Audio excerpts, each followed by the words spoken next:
High winds and some rain in the forecast later today in Tampa, Florida. Always great to see legendary faces visiting to watch the Yanks in action. Mr. T in the house today. They've seen Cody Bellinger tear it up so far this spring. He's in the lineup in left field today with Aaron Judge right in front of him in the order, playing right field and looking to lock in his swing for the regular season. The Yankees getting ready for a Sunday afternoon of baseball, playing a little jazz to set the mood. As we welcome you to Yankees Spring Training, presented by Montefiore Einstein. It's the New York Yankees against the visiting Pittsburgh Pirates at George M. Steinbrenner Field in Tampa, Florida. Well, the Bombers have a loaded lineup this afternoon with a guy who's been a powder keg in the leadoff spot, Austin Wells. He's back there today, and we'll talk about that and much more when Jeff Nelson and Jack Curry join me for First Pitch and Baseball. Next on Yes and the Gotham Sports app. Forgive me, Father, for I have sinned.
Yankee Spring Training on Yes is presented by your local Ford stores. Dominate the field. Legendary capability of the Ford Bronco, official SUV of the New York Yankees. Visit your local Ford store for a test drive.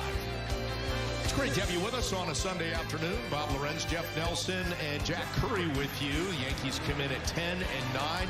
Joe Torre getting ready to hand out the lineup cards. Good to see him always at spring training, Nelly. Yeah, he's down there for a week. We talked to Aaron Boone the other day. Flash and I on Friday night about having Joe in the locker room and also around, hanging around, getting some pointers possibly. The Hall of Famer, great manager, 84 years old, man, still getting around, looking good. Looks fantastic. So many great stories every time you visit with Joe. Just about everything he's seen in baseball, and of course those championship years. I mean, Yankees fans love to hear about those. Yeah, Hall of Fame manager, and if you look at his stats when he played, I think he's a Hall of Fame player. I mean, he was a really great player and a manager that fit perfectly in New York as far as the stresses with the fans. You know, Jack Curry was part of the media, and also Mr. Steinbrenner. To be able to deal with that and go out on the field and play at a high level, he was the perfect person, calming person. Never had a doghouse. He knew exactly who the guys that were going to get that win for him, and it was just easier to play knowing that he took a lot of the pressures, the outside pressures, away from the players. That is Cam Schlittler taking the mound to start for the Yankees tonight. Let's take a look at the starting lineup for the Pirates. It's brought to you by Sandals, made of Caribbean. It begins with Nick York, followed by Adam Frazier, Tommy Pham, Joey Bart is the DH, Joshua Palacios is at left. Former Yank Isaiah Kiner-Falefa is at short today. Good spring so far for him. Jared Triolo's at first, Henry Davis doing the catching, and Billy Cook is out in center field. Mentioned that they will face Cam Schlittler today, making his 4th appearance of the spring, 3rd start. You see what he did at 3 levels in minor league baseball last year. Let's check out the Hyundai pitcher scouting report on Schlittler. Well, one of my scouting report was 3 levels. Well, command so far in spring, maybe a little nerves. This is his first big league camp. 6 walks, 2 home runs he's given up in 7 2/3. He played at 3 levels. He's a starter. 17 game start in A-ball, 5 in AA, and then the 1 in AAA. Probably will wind up going to Scranton, but he's getting an opportunity, and that's what you need with some of the injuries already in the Yankee rotation. You never know when he may get that call at some point during the year. You and I have seen him a couple times, been very impressive. This is his 2nd start against Pittsburgh. Started against them last Tuesday. Let's take a look at the defense behind Cam Schlittler for this one. And from left to right, it's Bellinger, Grisham, and Judge in the outfield. Around the infield, Peraza at 3rd, Volpe at short, Chisholm Jr. at 2nd, Paul Goldschmidt at 1st, and Austin Wells behind the plate. So as you look at that, Nelly, pretty much very close to where we're getting to an opening day lineup for the Yeah, they have a split squad, and they're playing the Rays. So Dominguez and Cabrera are over with the other team. Dominguez playing left, Cabrera actually playing first base, getting a little time at first, just in case to spell Goldschmidt.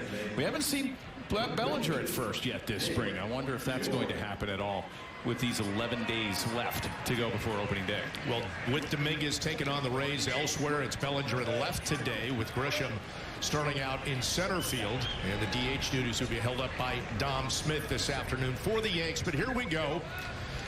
Cam Schlittler starting things off against Nick York, and a little high, ball 1. I mentioned Schlittler his last time out against the Pirates. That was at Pittsburgh spring training complex. 3 1/3 innings, 7 hits, 6 runs allowed. So looking for a little bounce back against the Pirates. Well, he's got a 4-seam fastball, curveball. He throws a changeup, about 93 to 94 on the fastball. 1-1 pitch. Little slider outside part of the plate. That's a good spot for that pitch, right? To set up pitches inside. Exactly. You throw the 4-seamer in, and you would like to see him expand the zone. That was a good pitch right there. And if you want to come back with it, let's see if Wells gets well off the plate, and then you can really expand the zone to see if you can get a swing and miss on that pitch. 1-2 pitch. Chop foul.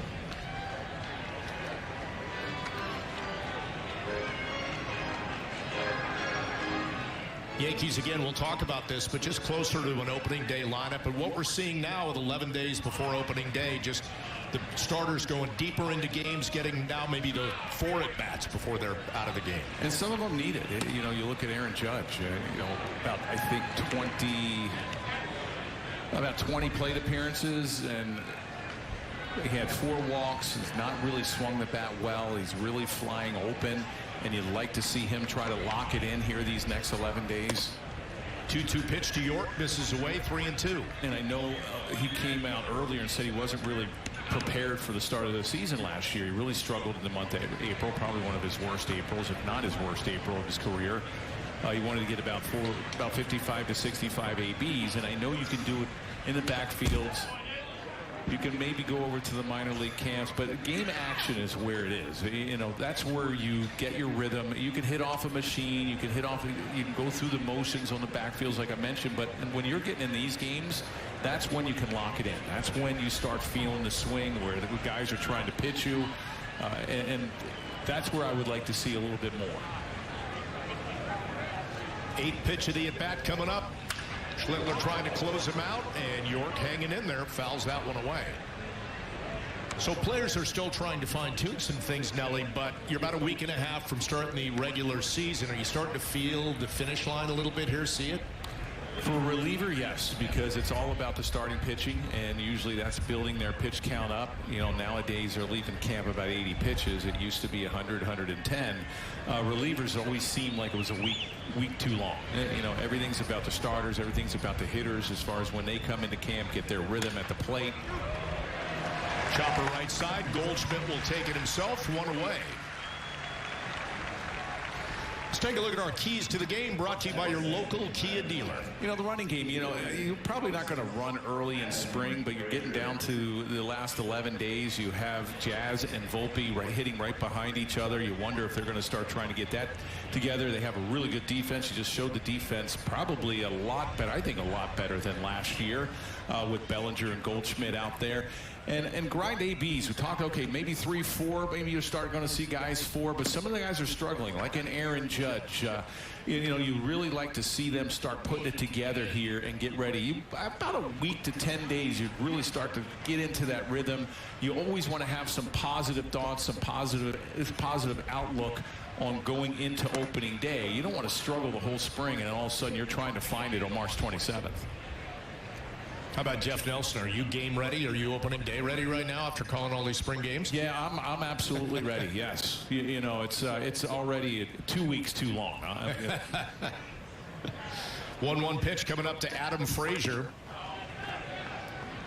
Frazier in his 9th year in the bigs, was drafted by the Pirates. Spent the last couple seasons in Kansas City, but he's back now.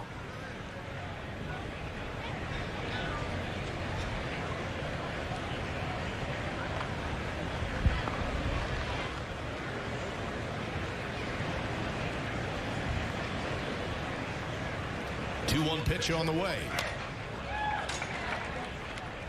Curveball mixed in there by Schlittler, evens account at 2-2. Yeah, that's a pitch he'll wind up using more for lefties.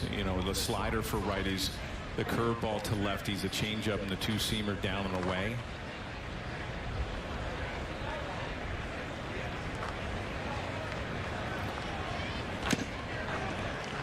Two pitch fouled away. The Pirates, 10 games under 500 last year. They were in last place, I think, to Central Division. I think one team again will wind up coming out of there as far as the playoffs. But I think it's up for grabs. You had the Brewers win it last year. The Cubs have made some good additions. The Cincinnati Reds are going to look good as well. Terry Francona, the new manager, I'm sure he's going to bring a lot to that squad.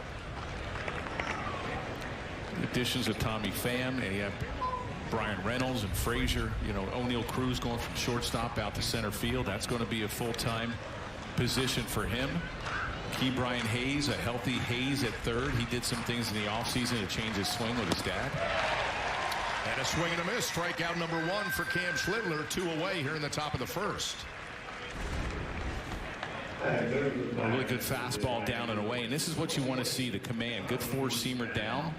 You throw that breaking ball down at his back foot, and you get the hitters thinking inside, and also the eye level. The breaking ball starting up, breaking down, and all of a sudden you slap 95 on the outside. Tommy Pham, here he is, again signed with them in the offseason. For Pham, he is well-traveled, 10 teams in 12 years, including 7 over the past 3.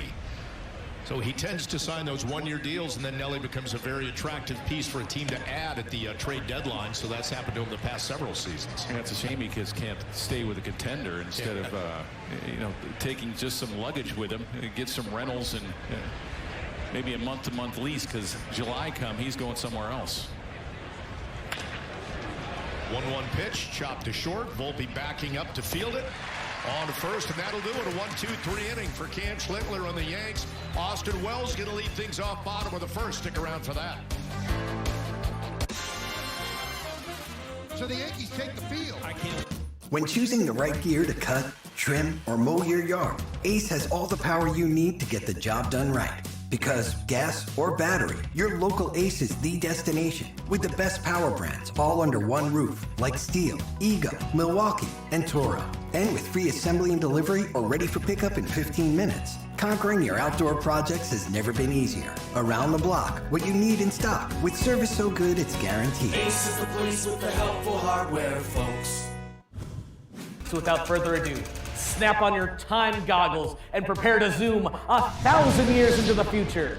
The D-backs are still the D-backs, though now they're represented by a robotic techno-snake, and the Cubs have embraced their future amongst the stars, now being represented by Ursa Major. Minneapolis was the first to establish relations with our extraterrestrial friends. The Rays are the cosmic rays flying through space in their devil ray-shaped spacecraft. The Yankees getting ready to take their first hacks here against the Pittsburgh Pirates. Let's take a look at today's starting line. Brought to you by Sandals Made of Caribbean. Austin Wells leading things off, followed by Judge, Bellinger, and Goldschmidt. Jazz Chisholm Jr. batting fourth, followed by Anthony Volpe, Trent Grisham, Dominic Smith, fifth, Chisholm Jr., and then Oswald Peraza rounding things out. They will face the young right-hander for the Pirates, Carson Fulmer. Spent last season with the Angels, 37 games, 8 starts. Let's check out the Hyundai pitcher scouting report on Fulmer. Oh, nice change. He's got a really good changeup. That's the pitch he uses the most. He has a fastball, 92, 93 slider, curveball. He's a swing guy, 114 games in his major league career. 24 of them have been starts, and this is 6th team. He started with the White Sox, Tigers, Orioles, Cincinnati, last couple years with the Angels. His 9th major league season. And pitching to Austin Wells, leading off, and this is not the first time, it's one of many times this spring we've seen him in the leadoff spot. Yeah, and you wonder, you look at last year, and because of who they had hitting in the second hole and a 2 slot and a 3 slot, the running game wasn't really a big thing for them in the leadoff spot. Volpe tried it, basically shut his running game down because you didn't want to get thrown out when he got on. It's always been a slot now. Maybe they're thinking the same thing. Have somebody that's a big on-base guy, has a lot of power. I think 20, 25 homers from Austin Wells. I think his offense is going to really be a big part, a key for him this year. He's the everyday catcher. Flash and I were talking on Friday, and I was asking him, because we were talking maybe 130 games, and he's thinking maybe about 120, 115. I would like to see the 130. If not, maybe more of the DH role. Lifts that one out into center field. That one right to the front of the warning track. Wells legging it out for 2, and he is in their leadoff double for Austin Wells. Continues to make solid contact here for the Yanks. Yeah, he gets a fastball, and it was supposed to be in. Leaked out over the middle of the plate. Hit this into right center field. Think it 2 all the way. The throw was just offline. It had to be cut off. But maybe they're just thinking more of an on-base guy at the leadoff spot and let Volpe and Jazz hit in that middle of the lineup or down a little further and then utilize that running game down there. And if your philosophy last year was get a guy on and allow Soto and Judge to do some damage, it would be the same thing now for Judge, Bellinger, and Goldschmidt behind you. Get him on and move him over. And by the way, we should point out, John Flaherty has pointed this out numerous times, Wells is not a slow catcher. He can run, and we saw that getting the double there. Yeah, usually catchers, they'll have mattresses or they're pulling an 18-wheeler behind them. They're not very fast. I kind of teed you up for that. Flash should know. Flash is one of those guys that have a piano on their back. Flash would tell you that was just an electronic keyboard. It wasn't a full piano. 2-0 pitch to Aaron Judge. And Judge launching that one out to left field. But into the glove of Palacios, one away. Let's take a look at the Pirates' defense behind Fulmer. It's Palacios in left, Cook in center, and Pham in right. Around the infield, Frazier, Kiner Falefa, York, and Triolo, with Henry Davis doing the catching. So good contact there from Judge, but not getting the result that he wanted. No, and that was even just off the end of the bat. It looks like he was just out in front of it a little bit.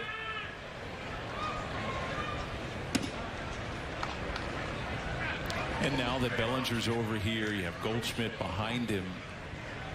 You wonder if pitchers are going to be a little bit more careful with Aaron Judge. They haven't yet, but maybe this year might be one of those. Hey, if we walk you, it doesn't matter. You're going to have to hit our pitches, especially when first base is open, and you can't do any damage. Maybe a solo shot's not going to hurt. We'll go right after you, but otherwise, you're going to have to let Bellinger and Goldschmidt beat you. Bellinger comes into this one 14 for 30 on the spring with 4 doubles and 2 homers. Looks at a pitch on the inside part of the plate, a fastball in.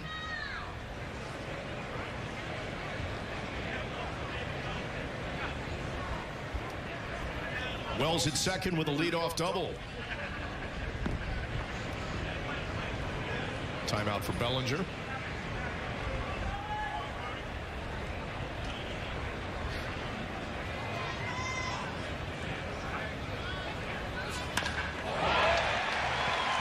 Smokes that one into right field. Austin Wells will be waved around as Bellinger with his 5th double of the spring, and the Yanks have a quick 1-0 lead.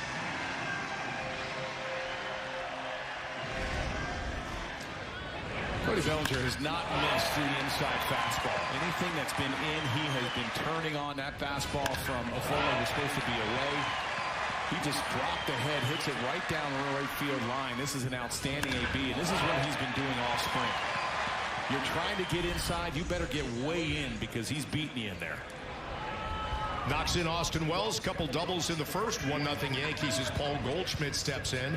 Having a nice spring himself, hitting .300 so far in his first season as a Yank. 3 homers and 10 runs batted in. A lot better second half for Paul Goldschmidt last year with the Cardinals. Hit around .270 in that second half.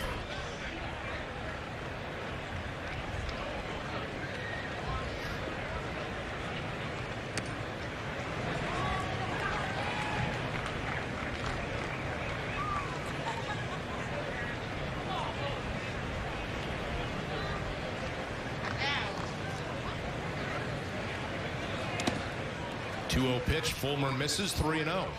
And Fulmer making his first start of the spring. He signed a minor league deal with the Pirates.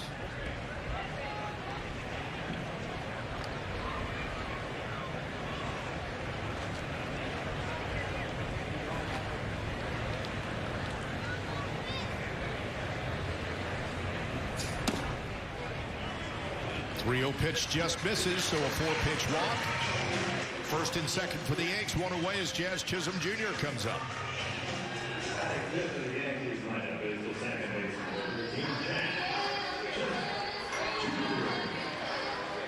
Seen some good at-bats so far here for the Yanks.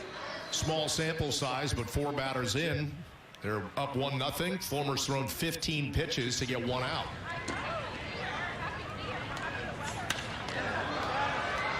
First pitch swinging, Chisholm foul.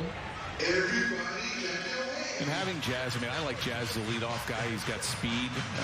He'll steal you, hopefully, maybe 30 bags this year. That'd be great for the Yankees. But as a leadoff guy, you're going to have to take some pitches. And maybe me seeing him over the last few years, he's a little bit more of an aggressive hitter. He doesn't like to get deep into the count. Having him down in the lineup might help him be a little bit more aggressive than leading him off. And so far with Austin Wells in the games that we've called, Nelly, he's in the leadoff spot. We've seen him at times be very aggressive, first pitch swinging. We saw him do that a couple of times and hit home runs, but then other times very measured, patient at bats. So he doesn't seem to be fazed by being in that leadoff spot at all. No, and for a young player to be that patient and selective in the leadoff spot, it's pretty impressive. Talk more about that with Jack Curry as the afternoon progresses. Meantime, timeout for Jazz Chisholm Jr. 1-2 count.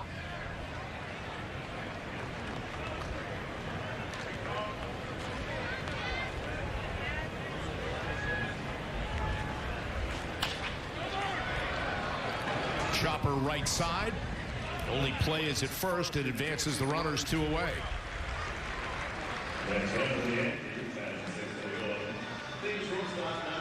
By the way, that's Joey Triolo at first. Pirates with their own injury issues. Spencer Horwitz came over in an offseason trade, and he actually had a little bit of a wrist issue, needed surgery on the right wrist, so he's out 6 to 8 weeks. Brings up Anthony Volpe with 2 away, and runners at second and third.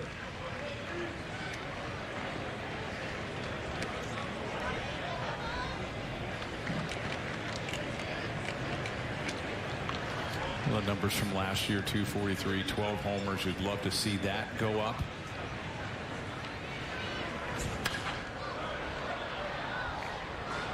.243, the more you get on base, the more ability he has to get into scoring position. You utilize that speed. I'd love to see him get above 260, 270. And just find a way to eliminate the peaks and the valleys of a season. Even things out a little bit. That's a ground ball too short. On to first, and that'll do it. But the Yanks get on the board, strand a couple. It's 1-0 as we head to the top of the second. Get a load of this glorious morning in nature. Can you feel the energy? The verve, the giddy thrill of waking up and being alive and kicking. Luckily for you humans, Nature's Way put that feeling in a bottle. Multivitamins inspired by nature. Nature's Way. This is AA. This is a franchise turner. I'm ready to compete. He struck him out 100 miles an hour. He has not disappointed. Even playing in Wrigley Field is super humbling. 101 in the zone. His dominance in the strike zone, it's incredible. Bottom line, it's just a game. The hitters have weaknesses. 11 strikeouts for Skeens. 6 innings of no-hit baseball. They are knocking on the door of completely turning this franchise around. Paul Skeens, what a man! Can't get enough baseball? Get MLB Network today. Scan the QR code to stream up to 15 out-of-market games a week, live on any device. Plus, 24/7 access to MLB Network's award-winning shows, including live game look-ins and exclusive player interviews. That was the MVP of the game right there. How fun is this show? Enjoy the home of baseball from virtually anywhere. Have yourself a night! Scan now to stream MLB Network for just $5.99 a month.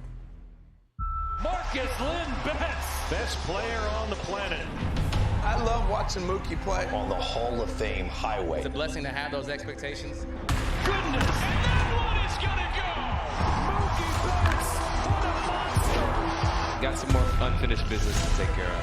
Are you kidding me? I try and do the best that I can in anything that I can't control. Nothing on a baseball field that Mookie Betts does not excel at. Mookie Magic! Hospital of the New York Yankees.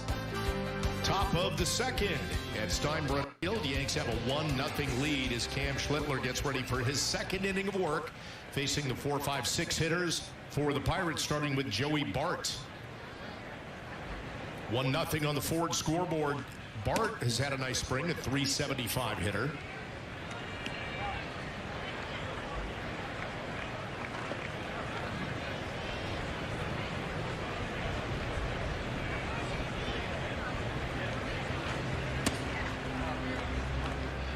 And Schlittler just missing there, behind 2-0.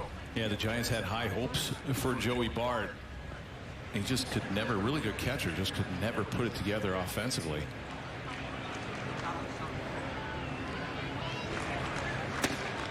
Well, Pirates fans, and you alluded to this, finishing 76 and 86 last year, they're just yearning for a team that can get back to the playoffs. Last year at the All-Star break, they were a 500 team, but faltered after that. And their last taste of the playoffs came in 2015. So they implore the owner to go out, sign some free agents, spend some bigger money, but that hasn't been the case so far.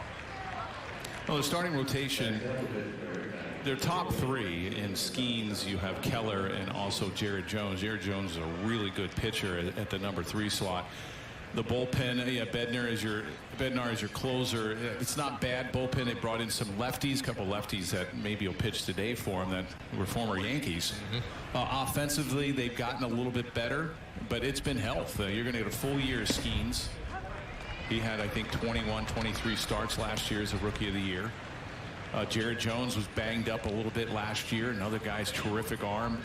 Mitch Keller's always seemed to put together 30, 31 starts. Health has been a big issue for them. 0-1 pitch to Josh Palacios. Misses, 1-1.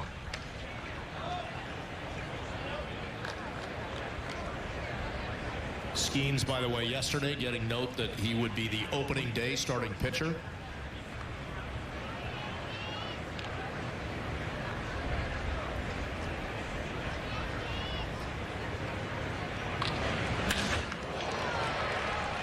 Lashed out into left field. And the runner advances, first and second, nobody away. Well, lead off walks, and then you leave a changeup up in the zone. There's that changeup up. That's supposed to be down and away. You're just not staying back over the rubber. And this is all about spring training, more consistent mechanics. Try to repeat those mechanics. First and second for Isaiah Kiner-Falefa. Yankees fans, of course, know IKF very well. Getting the start at shortstop today. He should play some more short, right, with O'Neal Cruz having moved to center field this year? Yeah, you would think so. He can play multiple positions. He can play third, second, also can play the outfield. What did you think of the move, Cruz to the outfield? He did play a little bit there at the end of last season. A lot of errors at shortstop. I mean, he has such a great arm. I mean, he's about 6'5", 6'6". He's a big guy with a lot of power. I think by moving him to the outfield, it takes a lot of pressure off his defense, and maybe that'll carry over to his offense. You might see better numbers offensively, just getting that pressure off of him. Constantly thinking, you know, get maybe in the back of his head every single pitch that's hit to him.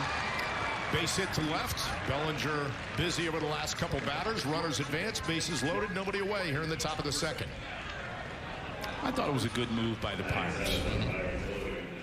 Another pitch up in the zone, and there you see just drifting a little bit to the plate. He's not staying back and being able to drive that ball, that slider there down in the zone and away. It just stays up, a little easier for the hitters to hit.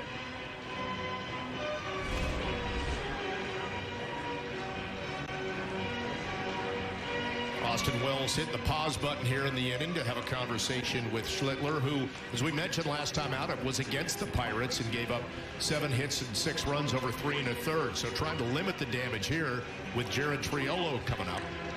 Had 125 games with the Bucks last year, 9 homers, 46 runs batted in. It's all about strike one and getting the ball down in the zone. If everything is up, you're not changing the eye level of the hitter. Had that decent first inning, and he comes out, walks the leadoff hitter, and a couple base hits. After that, to load the bases. So many times we've seen that leadoff walk come back to haunt a pitcher. So Schlittler hoping that is not the case here with the bases loaded, nobody away, and strike one, as Nelly said, so important into Triolo. Leadoff walks, 2 out walks, always come back to haunt you. Cam ranked 14th. According to Baseball America in the Yankees system. 0-1 pitch.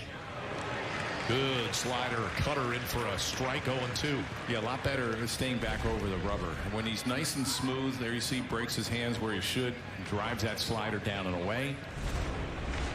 Now you have 2 opportunities here. 0-2. You can come inside with the fastball, move him, or you just go back and try to expand the zone more with that slider. 0-2 pitch. A chopper up the middle. Jazz will step on the bag, throw to first. Goldschmidt can't pick that. That was an errant throw. As the Pirates tie the game up.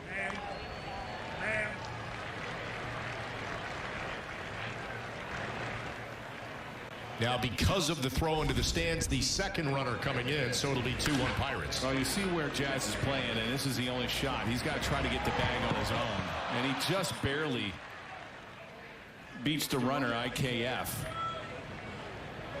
Been better just to eat that one, just get the out. Yeah, I mean, you got to force out, you like it, and you try to complete the double play, but you have a runner sliding right in, and because you're also running into the bag, you really have no opportunity to veer off one way or the other.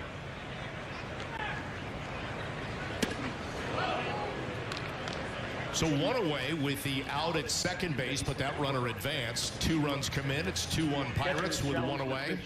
A ball. And we have our first ABS challenge of the game with Henry Davis batting. It's a strike. Pitch in for a strike.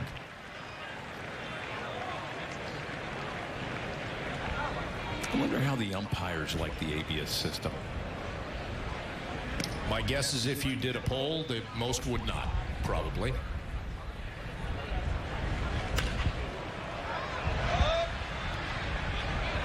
Pop on the infield. And Peraza's got it, 2 away.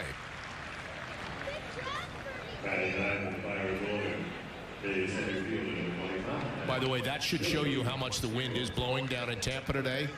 Looked like it might be to the middle of the field, but it blew over towards third base, and Peraza made the catch.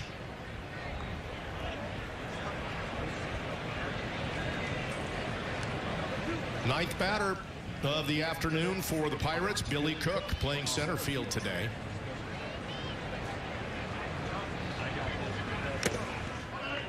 And a swing and a miss, strike one.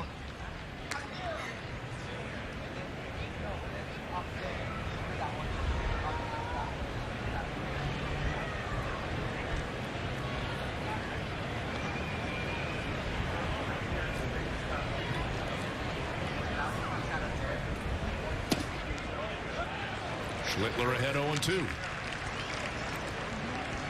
Hey, Nelly, if you were on the mound, how much would you love what Austin Wells does right here? Pop up to the left side. You see Volpe is kind of shaded towards center. Look at Wells hustling over to make sure that somebody else is covering third base. It's a spring training game. It's 82 degrees. He's still hustling. Yeah, well, this is what you work on, all the time in spring. These defensive drills, and you have to. There's always a place for you to be. Schlittler limits the damage to 2 runs, 2-1 as we go to the bottom of the second.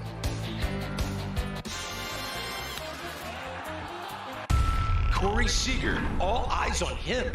He's ready to go. He's aggressive. Here's a dude that swings 52% of the time on first pitches. Corey Seager smashes a ball. The ability to be able to come together and compete every night. That's what it's all about at this point for me. Corey Seager does it again. This guy is doing it all. He's hitting bombs all the time. Expect Jackson Churio or the Brewers to be a first-year phenom.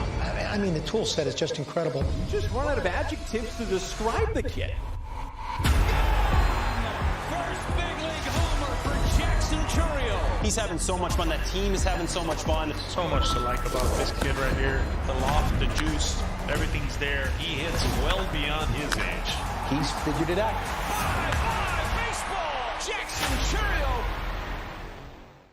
Marcus Lynn Betts. Best player on the planet. I love watching Mookie play. On the Hall of Fame highway. It's a blessing to have those expectations.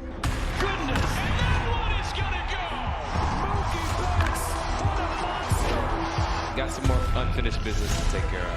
Are you kidding me? I try and do the best that I can in anything that I can control. Nothing on a baseball field that Mookie Betts does not excel at. Mookie Magic. Can't get enough baseball? Get MLB Network today to stream up to 15 live out-of-market games a week, 24/7 access to MLB Network, and live radio for all 30 clubs. Stream MLB Network with MLB at Bat for $6.99 a month. Suit up this season at MLBshop.com. Check out the largest selection of jerseys, caps, hoodies, T-shirts, and more. Visit MLBshop.com, the official source for your Yankees gear. A lot of Yankee swag out there in the outfield, those young fans. 2-1 Pirates lead it on the Ford scoreboard as we hit the bottom of the second inning. And the Yankees setting up their 7, 8, 9 hitters, starting with Trent Grisham, who's playing center field today. To Jack's point, as far as with Wells going over to cover third, you should always know where you need to be. If there's a runner on second, you have third base open, somebody's got to get there and cover it. If Volpe's not there, it's got to be the third baseman, and the pitcher has home. So whenever you release the ball, there's always a place that you should be. There's cutoff and relays or defensive plays in spring that you constantly go over. A lot of times the pitchers, I don't know if they do it now, but a lot of times the pitchers will run the bases on cutoff and relays. You have rundowns. The fundamentals in some ways have been lost in Major League Baseball. And, you win games on defense. Knowing where to be, cut down the throws. It's just an easy part of the game that everybody should know. And when you talk about fundamentals, we usually think of pitchers kind of messing up the PFP, the run to first base and cover. How about covering and backing up between behind third or behind home? And some guys don't know which bag they should be at. And the thing of it is they don't get deep enough.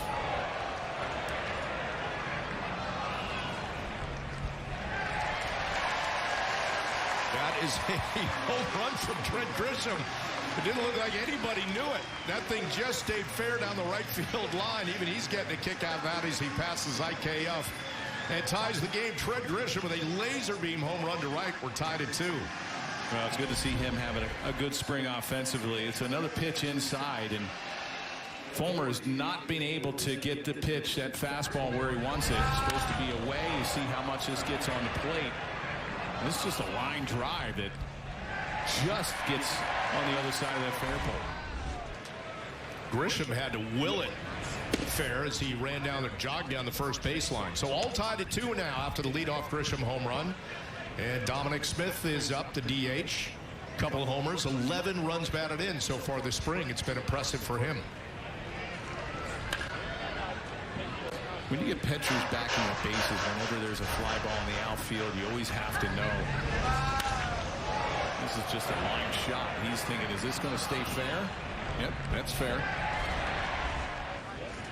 It's not the idea that where they know, they probably don't know a lot where they should back up, whether it's third or home. It's they're not getting deep enough. You know, you're taught if you're backing up third, you get almost all the way by the stands. If you're backing up home, you get all the way almost by the backstop. The further you are, the easier you're going to have to get that overthrow and keep that base runner from advancing. Foul ball for Dom Smith. Why is it that more players don't do it well? Do they not practice? That's what I thought. The managers will tell you they work on it. You know, knowing that, hey, once you release the ball, you're a fielder now.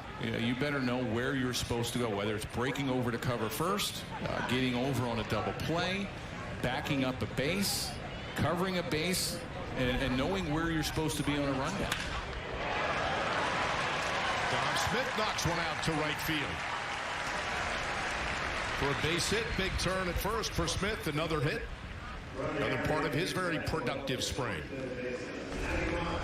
Well, 11 days to go, and the command on both sides haven't been there. Another fastball supposed to be down and away from Fulmer, and Fulmer doesn't have 95, 96 in the tank. You got to be really fine with that fastball and hit your spots. Nice job by Smith, getting on top of that four-seamer upstairs. Oswald Peraza, the hitter, batting ninth for the Yanks today and playing third base. By the way, did you notice that on the side shot there by Smith? The two-strike approach, there wasn't even a toe tap or a leg kick. It was more of just sort of a waggle and then a base hit to right. Well, you want to try to, it's great to see because you want to try to shorten up your swing. And there you go there. You want to shorten up your swing. Doesn't have the leg kick, really doesn't pick up his right foot. Without two strikes, you can do the leg kick, you can do whatever you want. You can try to generate some power that way. But with two strikes, you'd like to see the compact two-strike swing, nice and short, put the ball in play. So many things can happen when you put the ball in play.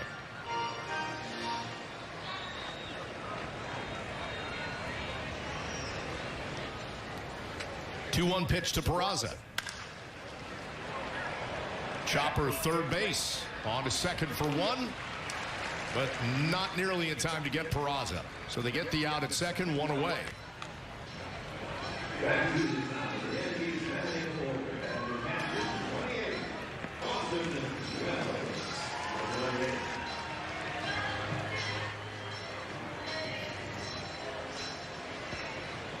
Back to the top of the lineup, and Austin Wells and Jack Curry had a chance to talk to Wells about being in that leadoff spot. And Jack, he seems to have adapted very well to it, very comfortable in that spot. Yeah, he is comfortable, Bob. And first and foremost, he is well aware that a Yankee catcher has never hit leadoff in a major league regular season game. He's been told that by a bunch of people. But I did ask him about his approach, and the one thing he said was he is going to make sure that he is ready from the first pitch. He wants to be aggressive. He wants to make sure that while he's up there, he doesn't miss a pitch that could help him turn the lineup over, because that's his next mission, he believes. Get on base. Obviously, if the Yankees go the way they seem to be going this spring, you would see Wells followed by Judge, Bellinger, Goldschmidt. He wants to be the table setter, so to speak. He has the plate discipline. He obviously has the knowledge of pitchers, and everything seems to be trending toward him getting a lot of reps in that leadoff spot. 0-1 pitch to Wells, in for a strike, 0-2. Well, Fulmer has gone over to first base twice, so it's a good opportunity for Peraza to try to swipe a bag as well, especially with the left-handed hitter hitting Wells up. Hey, guys, I gave Wells a quiz as well. I said, could you name any major league catcher who has hit leadoff? It's, well, I know Brad Ausmus has, because his bench coach, Brad Ausmus, has talked to him about that. So he had an answer. He was ready to go. He passed the quiz.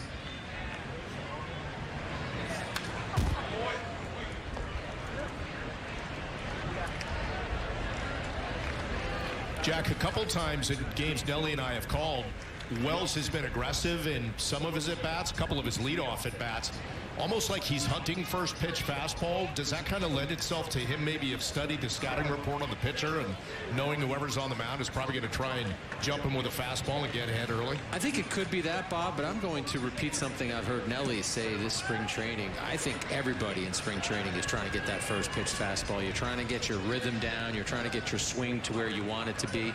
You don't want to be 1-2, seeing some splitter or some changeup or some breaking pitch. Swing and a miss, and Peraza thrown out, trying to steal a bag. So we'll strike him out, throw him out to end things here in the second inning. Yanks get a run. It's all tied at 2. Well, if you want my 2 cents on interest rates.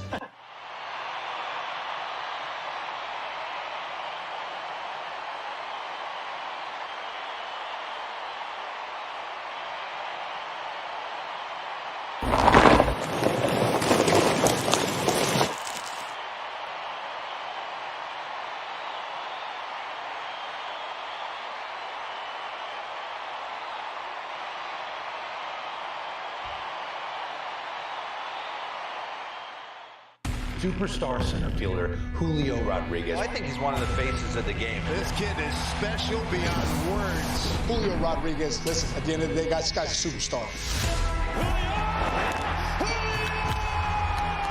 Impossibly! Oh, what a play by Julio Rodriguez! What a life! This is the man right here. I feel like we were pretty responsible people.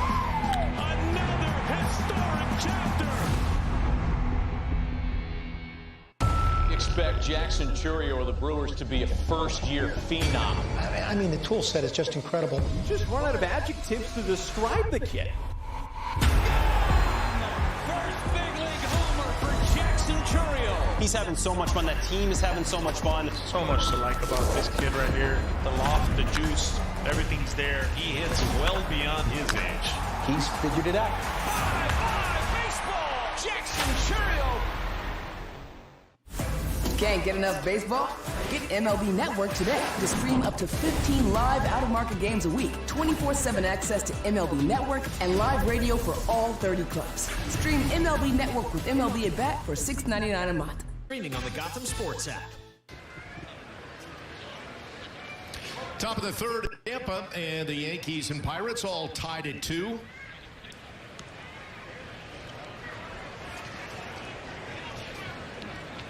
"11 days until opening day," presented by PNC Bank. 2-2 on the Montefiore Einstein scoreboard. First pitch swinging there for the leadoff hitter Nick York, and he is aboard here in the third. Third hit of the afternoon allowed by Cam Schlittler, who gave up a couple runs there in the second. Partly happening the second run on a fielder's choice and a throwing error by Jazz Chisholm. Brings up Adam Frazier, who struck out swinging in his first at bat.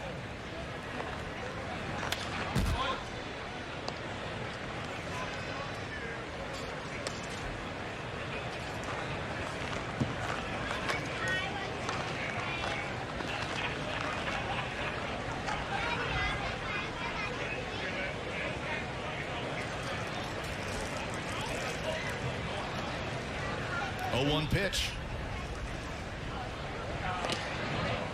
And instead, a check on York at first.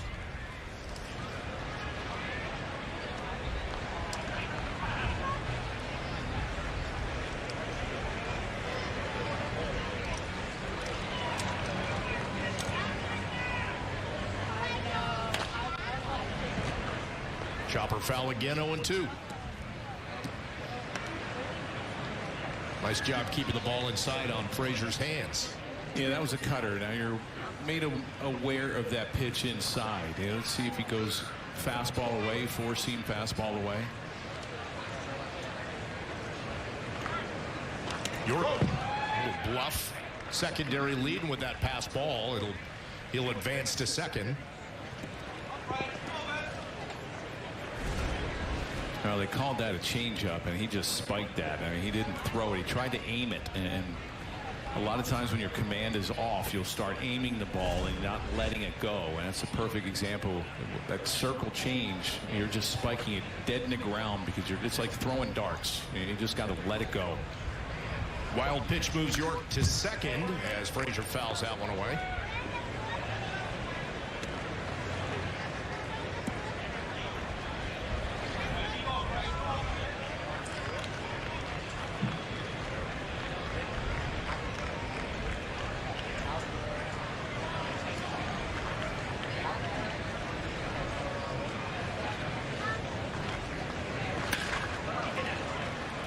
Chopper to Volpe at short.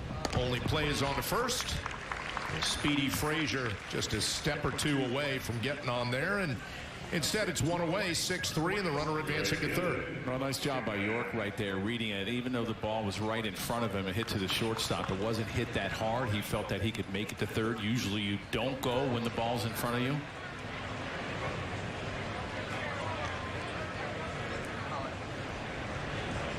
We see that Schlittler does have strikeout capability already with 2 in this game as Tommy Pham lifts that one out to shallow right field. Aaron Judge will have it. Runner will hold, 2 away.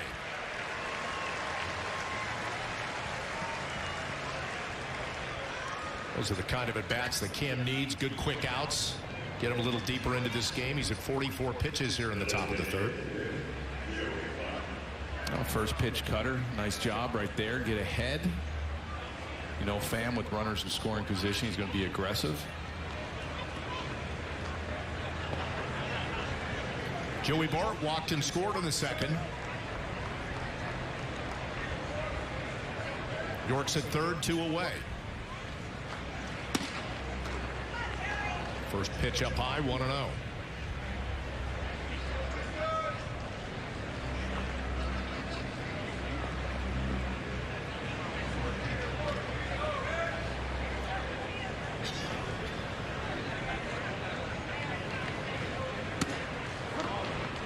Pitch drops in for a strike, evens the count at 1-1.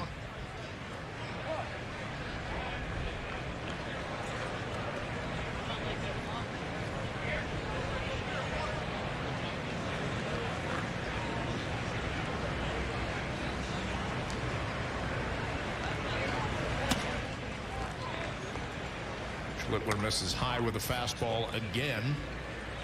2-1.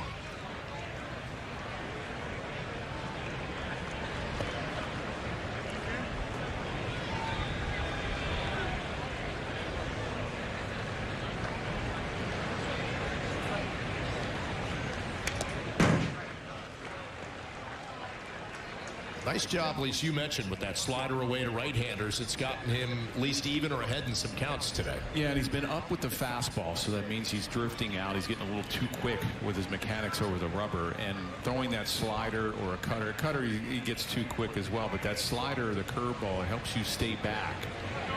This is an opportunity that if you wanted to come with a fastball here, you can, or you could throw that slider, but you really need to stay back over that rubber. Liner to short, and that will do it. So Pirates waste the leadoff single, strand a runner at third. We go to the bottom of the third.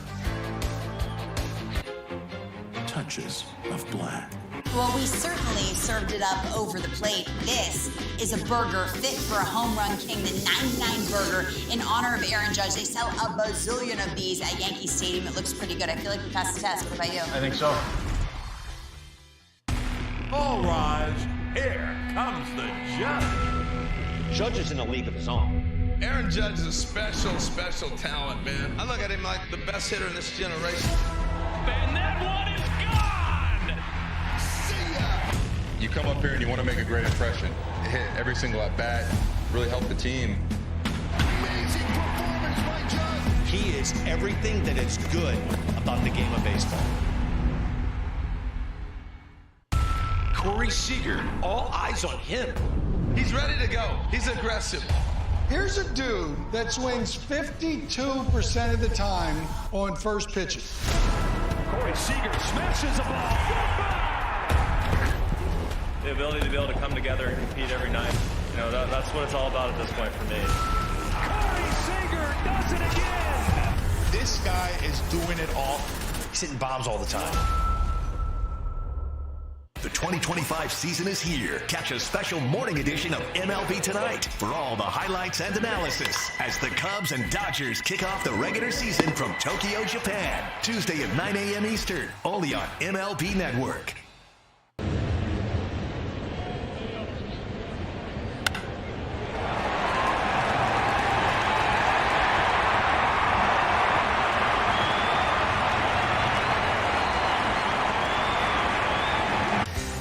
Yankee Spring Training presented by your local Ford stores. Dominate the field. The legendary Ford Bronco, official SUV of the Yankees. Bottom of the third, all tied at 2 on the Montefiore-Einstein scoreboard, and Aaron Judge leading things off and retrieving his own foul ball. And giving Davis behind the plate a little breather.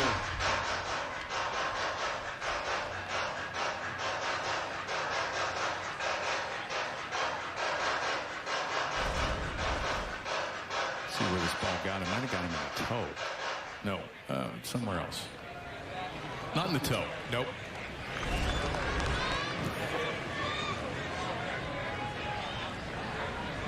Aaron Judge kind enough to retrieve that foul ball. He and the umpire buying him Davis a little time, and here comes the 0-1 pitch.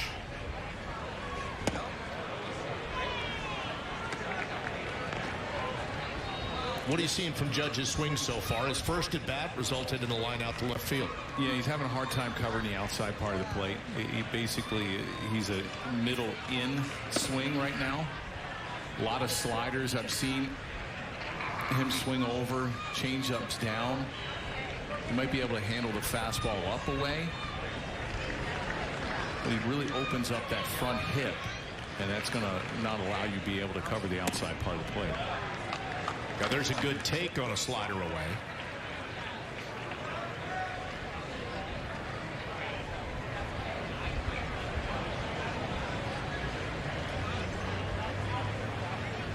Two-2 pitch.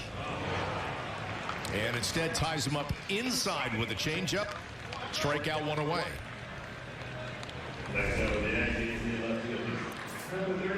Well, Davis wanted that changeup in there. You see how much break that has. That circle change. Got a lot of sink down and in.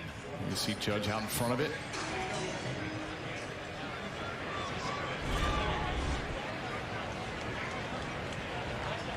One away. Cody Bellinger, the hitter. He doubled back in the first inning and drove in Austin Wells. His .484 average in the Grapefruit League, second to only Curtis Mead of the Rays, who's batting .576. It's a minimum of 20 plate appearances, so Bellinger feeling good about his swing. Not so good on that one on the cutter in. Evens the count at 1-1. Well, I think he's going to get a fastball. He wanted to jump all over it. He's handled the fastball in this spring really well. His last hit, that double, was a fastball in from Fulmer.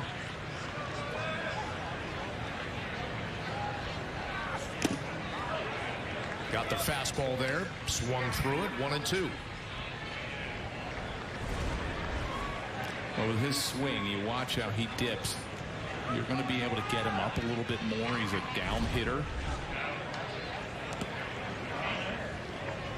Now, as a pitcher, if you're reading that swing, is your next pitch going up even higher? Yeah, you want to try, instead of throwing the breaking ball, you want to try to throw up and see how high you can go. You had him 1-2.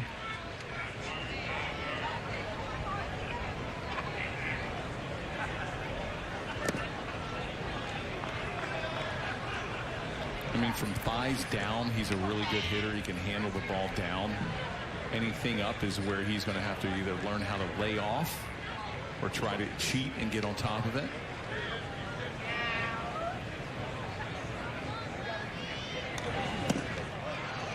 And a swing and a miss there on a 3-2 pitch. Couple strikeouts for Fulmer, 2 away here in the third. Brings up Paul Goldschmidt, who walked back in the first inning. And Jack, one of the reasons the Yankees brought Goldschmidt in, not only his hitting prowess, as we get set to make a pitching change. Derek Shelton coming out to make that change. Carson Fulmer's afternoon is over. We'll step aside. We'll have more with Jack coming up on Goldschmidt right after this. Touches of black.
Pitching change for the Pirates with Paul Goldschmidt coming up here in the bottom of the third.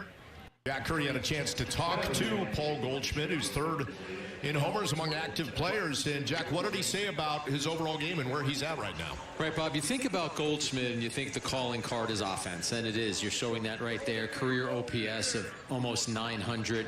But he is also an excellent defensive player and an excellent base runner. So I asked him about both of those topics. And as far as his base running goes, guys, across the last 5 seasons, he's 42 out of 44 in stolen bases. In his career, he's got an 83% success rate, and he attributes a lot of that to Eric Young Sr. Back when he was with the Arizona Diamondbacks, he said Eric Young Sr.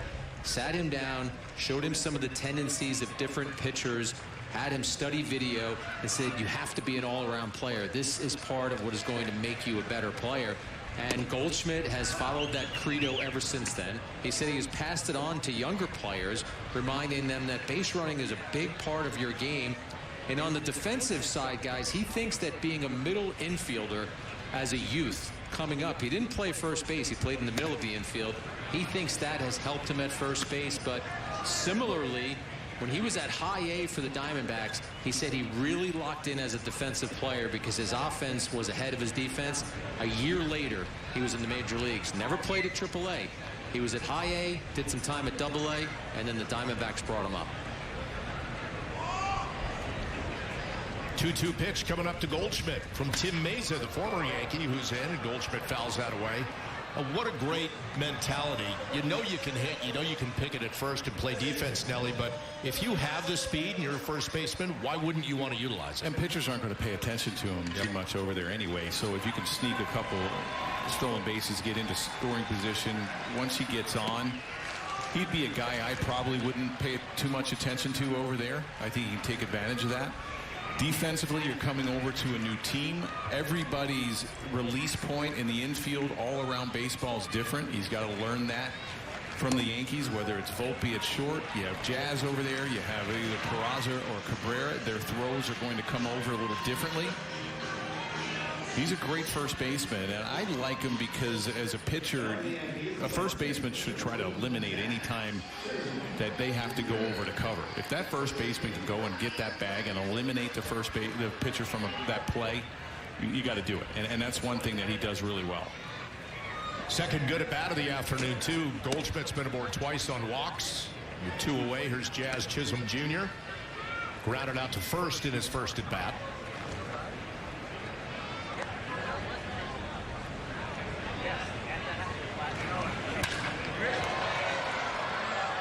Lifts that one out to right field. Ball flying. Right center.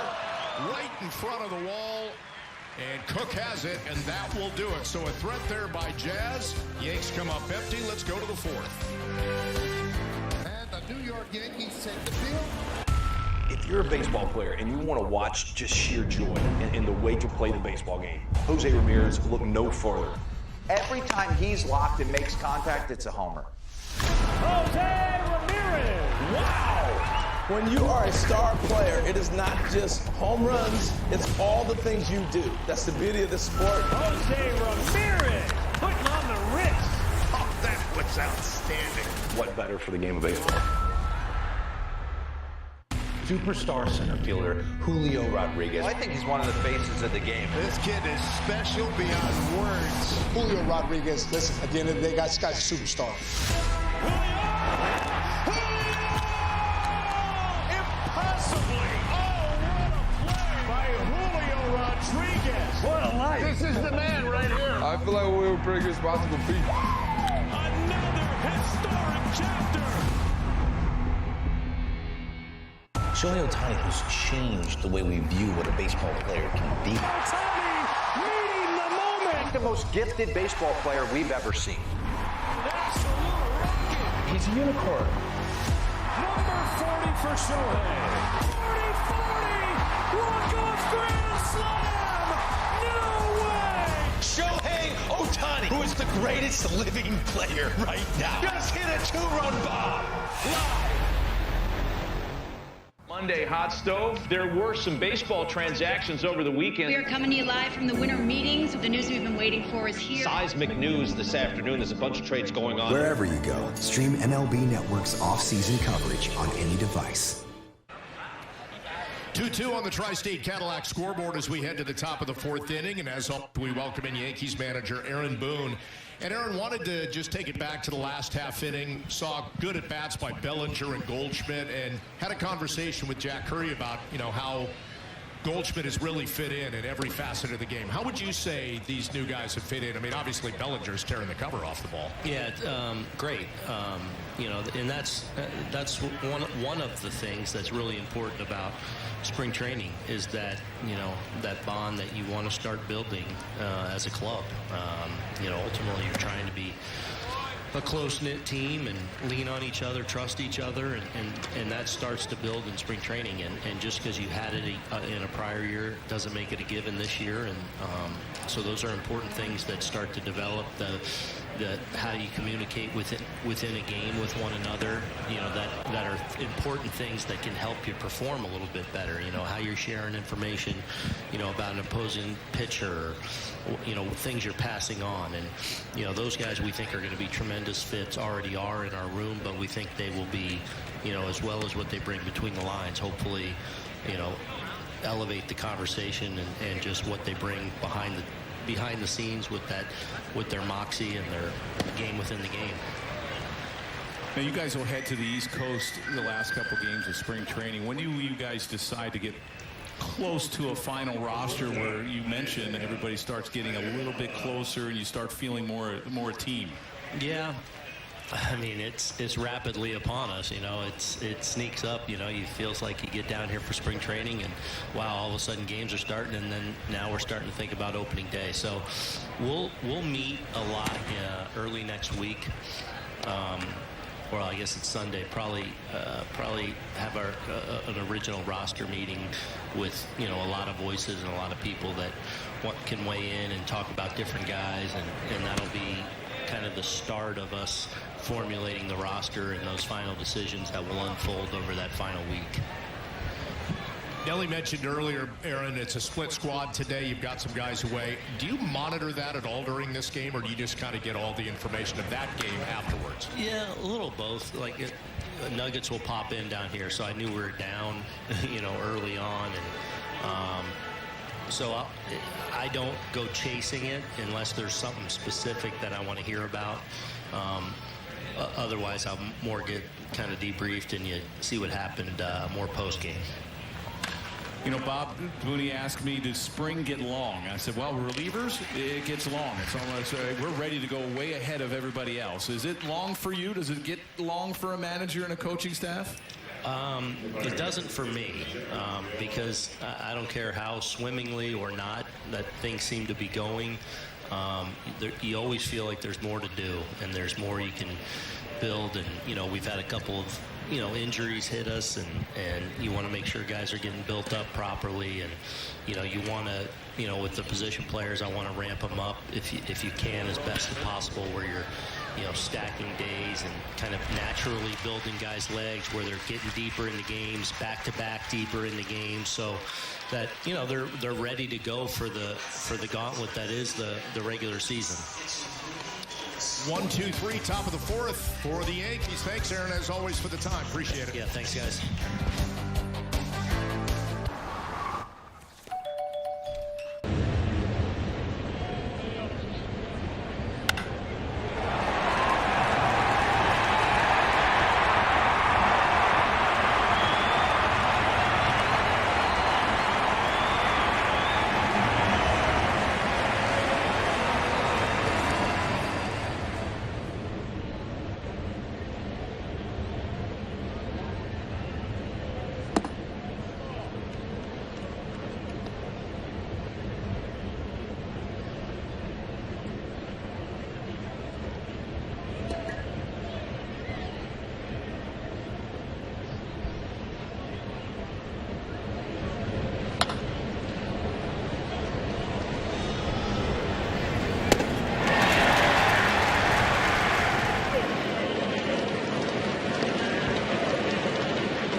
Let's get to today's injury report, brought to you by Montefiore Einstein, the official hospital of the New York Yankees.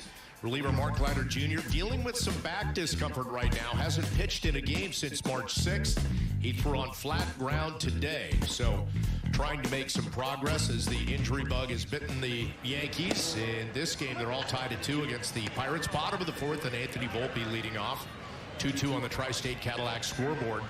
So as the Yankees have said, if they're going to have some injuries, hopefully get them out early and get back and get guys as healthy as possible, as quickly as possible, and then get moving into the regular season. Yeah, you look at it 11 days before opening day, and it's done differently. They think, you know, every organization sees that bullpen sessions, live BP, backfield sessions are sometimes the same as getting into a game. Volpe powering that one out to right center field. Cook right in front of the wall, one away.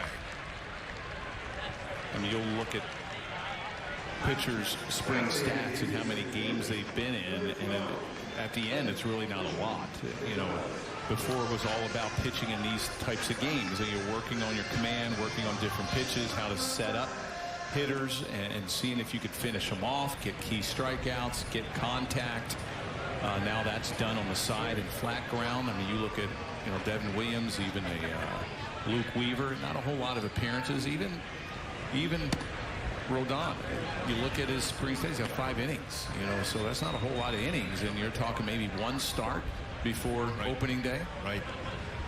With Garrett Cole out, Rodon drawing the opening day start on the 27th. By the way, you mentioned that at this point for you, you'd kind of be ready to go. I'm just curious, was it important for you, or did you have to pitch back-to-back games in spring training, or did that matter to you at all? Yeah, they always wanted us to see and throw back-to-back. Was it a challenge? Just right. Yeah. At the end of spring, that always happened. You know, you would get a couple days off before you went into that. Mel Stoudemire was our pitching coach back then. He actually, about 4 or 5 days before we broke, Mariano Rivera, Mike Stanton, and myself, we would go to the minor league side, throw 3 innings. And basically, it didn't matter how many pitches you threw. It was like wearing your arm out. And the more your arm got tired and recuperated, it strengthened your arm. You know, you knew how to pitch every day. They wanted to see you to go back-to-back. Grisham strikes out looking, 2 away. Not so much, I think, now. You don't see a lot of pitchers, even during the big league season, go back-to-back games. And did it matter to you whether you started at home or on the road? You could break camp, go home, and sleep in your own bed, or you might head right out to wherever your season began on the road. Yeah, well, a lot of guys don't even live in the place that they play. You know, they live somewhere else. You know, they only are finding houses or apartments to rent. You're in spring training, you're renting a place. Nowadays, these guys have houses down in Tampa. They're at spring training a lot earlier. They're over at the minor league side working out a lot earlier. So a lot of these guys come together as a team a lot quicker. You know, when I just asked Boone about when they cut down the rosters, you start feeling more like a team. We didn't have the early workouts or places to go. You didn't have players come in like they do now, and that's really great to see. You know, you go over in the middle of January and you're seeing 10, 15 big leaguers over there working out.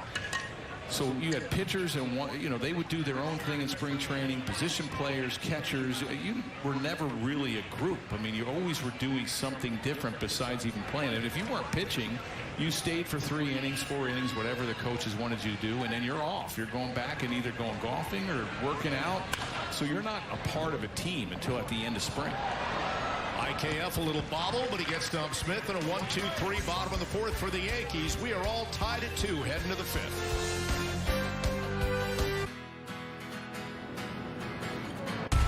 Bobby Witt Jr. is an absolute superstar in the making. I've never seen anything like him. He's one of the best players in baseball. Highlight reel play, Bobby Witt Jr. That's why we call him Bobby Baseball. He is a generational talent. I want to win a World Series. I want to do it in Kansas City. This guy is the cream of the crop right now. Sensational again. It is crazy, wiry, athletic, hot. That's only going to get better. Pete Alonso, franchise cornerstone, homegrown Met. That's the guy you want to build your team around. You know, Pete has turned into such an intelligent hitter. If you hit it, it goes, that's for sure. Oh, man, Pete got a hold of one. There's not many guys who can do what he does from an offensive standpoint. It's out of here, and the Mets win it! Into the second deck! That ball was tattooed. Polar Bear's a ribby machine. If you're a baseball player and you want to watch just sheer joy in the way to play the baseball game, Jose Ramirez, look no further. Every time he's locked and makes contact, it's a homer. Jose Ramirez! Wow! When you are a star player, it is not just home runs, it's all the things you do. That's the beauty of the sport. Jose Ramirez putting on the wrist. Oh, that was outstanding. What better for the game of baseball? The 2025 season is here. Catch a special morning edition of MLB Tonight for all the highlights and analysis as the Cubs and Dodgers kick off the regular season from Tokyo, Japan. Tuesday at 9 a.m. Eastern, only on MLB Network. Welcome back to Yankee Spring Training, presented by your local Ford stores. Dominate the field with a legendary Ford Bronco, official SUV of the Yankees. All tied at 2, top of the 5th on the Montefiore Einstein scoreboard. George M. Steinbrenner Field, Bob Lorenz, Jeff Nelson, and Jack Curry with you this afternoon. And Cam Schlittler out there for another inning of work as he's pitched into the 5th. Allowed 2 runs to the Pirates, one of them earned.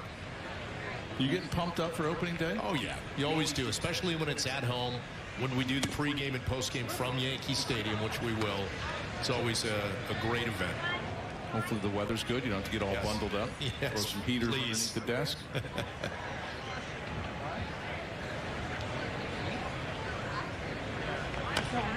8-9-1 hitters for the Pirates. A little squibber in front of the plate.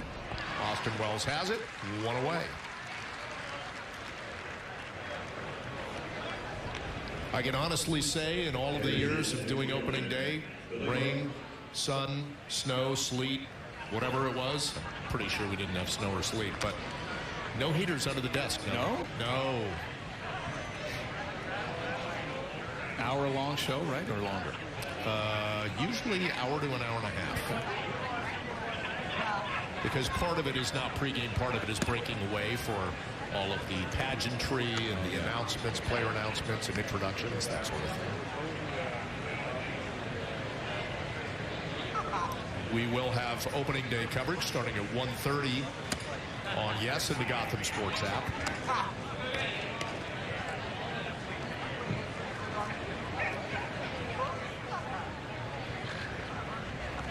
Billy Cook up with 1 away, struck out by Schlittler in his at-bat in the 2nd inning. And like you said, Schlittler just missing a little high with that fastball all afternoon. And it's just mechanical. You know, it's just repeating your mechanics. He's a tall guy.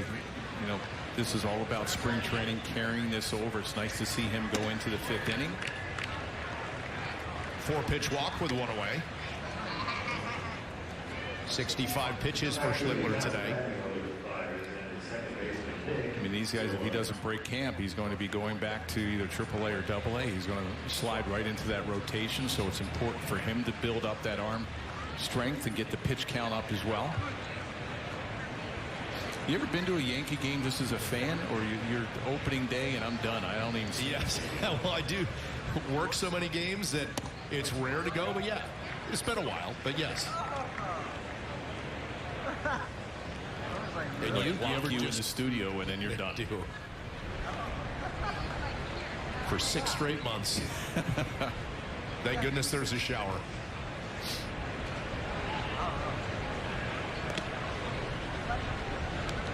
I like going. I love going to Yankee Stadium. I mean, I'll go and do some appearances during the season if I'm not working. But then I'll go and watch. Sit in the stands, take my kids to sit with some friends. 0-1 pitch. Fouled away. Is there a ballpark that you have been to that you love, or one that you haven't been to but you want to go to? I've been to every one. Pittsburgh was the last one a couple years ago, and I finished it off. Beautiful stadium.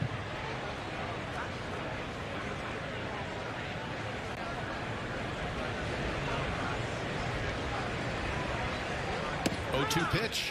Oh, great breaking ball there by Schlittler. Another strikeout, 2 outs here in the top of the 5th. Well, this is staying back over the rubber. A good breaking ball really locks up the hitter. No chance there, 0-2. He just could not commit. Really good curveball.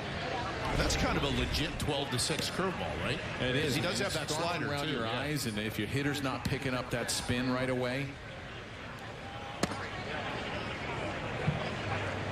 Back with a fastball missing to Adam Frazier.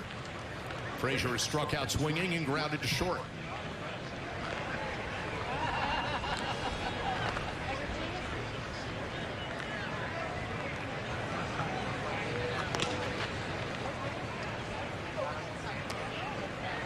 You go to other sports in New York in the off season? No, don't at all. How about you? You a soccer guy or a football? You go to some football games? I like to try to go to the Rangers. Well, I work Brooklyn Nets games. Okay, so that there you go. Does that count? No. Wells on the throwdown. Volpe can't handle it, so Billy Cook moving on to second base. How about you? I have some friends, some old-time Ranger players that I'll try to go and see. Well, with that high leg kick, you're going to get a good jump off the first. Has to hurry his throw. You always steal off the pitcher. You're not stealing off the catcher.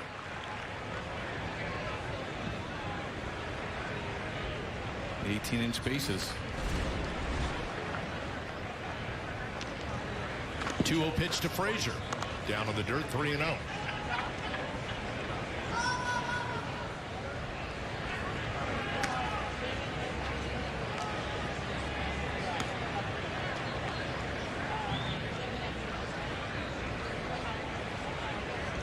Now, having grown up in Baltimore, are you a Ravens fan in the NFL, or? No, not really.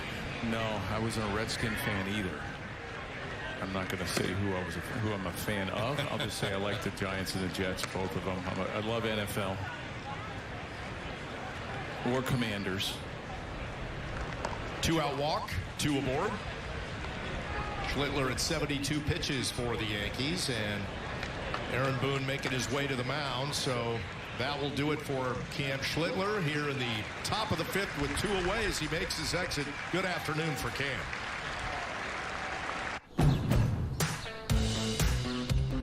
Rafael Devers stands in the batter's box, and he's a ribbing machine. This guy drives in 100 runs a year. In his sleep, his bat plays. He has earned his place among the elite hitters in the game. Rafi Devers strikes again. He is spectacular. He's a franchise-type player. Devers' offense is legit. Out of sight. He just smashes. Ridiculous. Oh, Rafi. Superstar center fielder Julio Rodriguez. I think he's one of the faces of the game. This kid is special beyond words. Julio Rodriguez, listen, at the end of the day, this guy's a superstar. Impossibly. Oh, what a play by Julio Rodriguez. What a life. This is the man right here. I feel like we were pretty responsible people. Another historic chapter. Expect Jackson Churio of the Brewers to be a first-year phenom. I mean, the tool set is just incredible. Just run out of adjectives to describe the kid.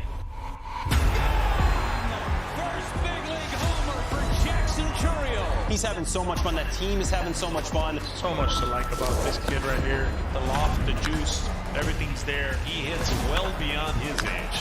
He's figured it out. Bye-bye, baseball. Jackson Churio.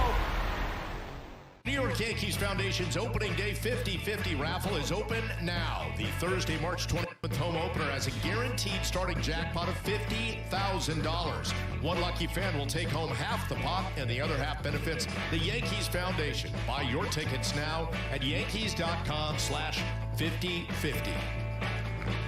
Great to have you back here in the top half of the 5th inning. Couple outs for the Yanks, couple aboard for the Pirates as Zach Green comes in to relieve Cam Schlittler. Green in 2023, rookie ball in AAA, didn't pitch in 2024. And facing Tommy Pham. Pham is grounded to short and flown out to right field.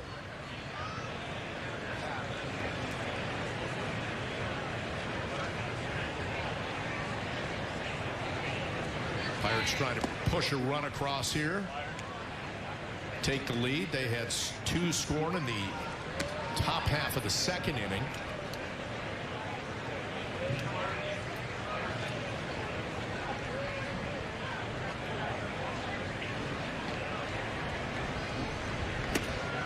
Pitch to Pham is away. By the way, Jack Curry, we were talking football here. We heard you have a football anecdote. Is that true? Days off. You don't get many days off in spring training, but when the Yankees had one, Aaron Boone went to North Carolina to visit with his son Brandon, who is a student there but also works for the football team. And Bob, I'm going to have to just tease you and tell you you're going to have to tell the rest of the story next inning. I love it. We got something to look forward to with the bottom of the 5th coming up, and the Yanks coming to bat.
And Jack Curry, as you were saying prior to the break, Aaron Boone making a trip to North Carolina. Tell us about it. Right, Bob. So his son Brandon is a student there, but also works for the football team because he'd like to have a future in football. And of course, we know who now is the head coach for North Carolina. That is Bill Belichick, who's won more Super Bowls than any head coach in history. And Boone just got to be a fly on the wall and hang out with his son, but also see that North Carolina football system in action. And he was very impressed. He sat in on a meeting or two. And for someone who manages the New York Yankees and is a high-profile coach / manager himself, it was interesting to see Aaron Boone, the football fan, gushing about watching Belichick and everything that is evolving right now in North Carolina. Obviously switching from the pros to college, and according to what Boone saw, putting the same amount of energy and the same amount of effort into trying to build the championship team. Joey Wentz is the new pitcher for the Pirates.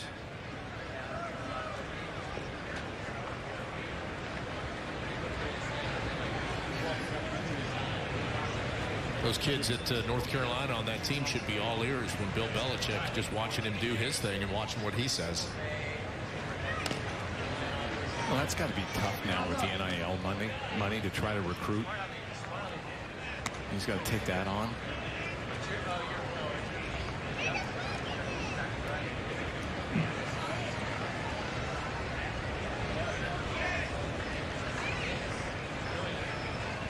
Oh-2 pitch coming up to Peraza.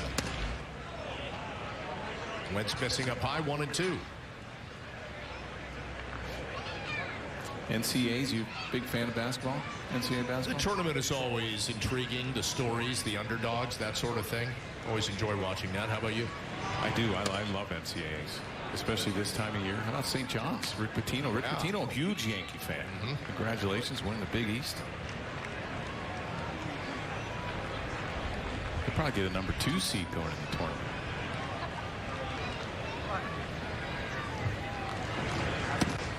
Are you a bracketologist?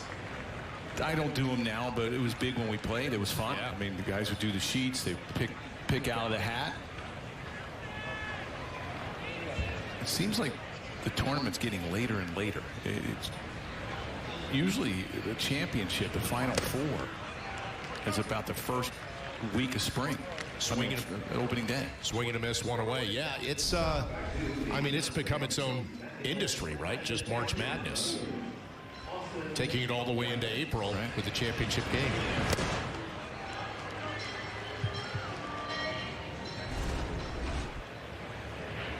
Good fastball by Wentz. Last year spent some time with the Tigers and also the Pirates. Came up with the Tigers back in 2022. Austin Wells has doubled to center and struck out swinging.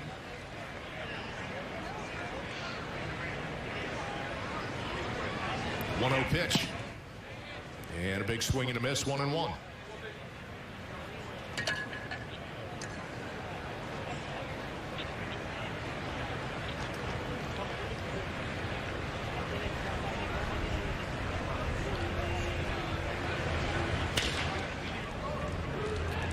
Chopper to first.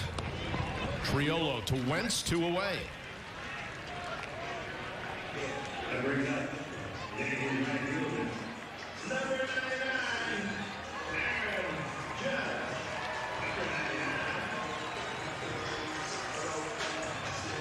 Bring up Aaron Judge for his 3rd at bat. Lined out to left, struck out swinging in his last at bat.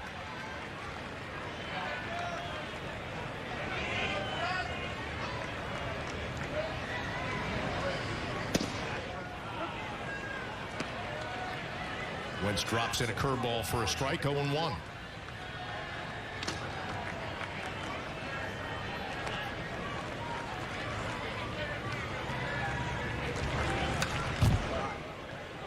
Quickly ahead, 0-2. Yeah, it was a good swing right there. He was on top of that fastball. Wentz likes to throw that 4-seamer upstairs. He does have a big breaker. This might be a big breaker right here down and in. Looks like they might go 4-seamer away. And they do, and Judge swings through it. So a second strikeout of the afternoon. We're on to the 6th, all tied at 2. Todd takes Prevagen for his brain and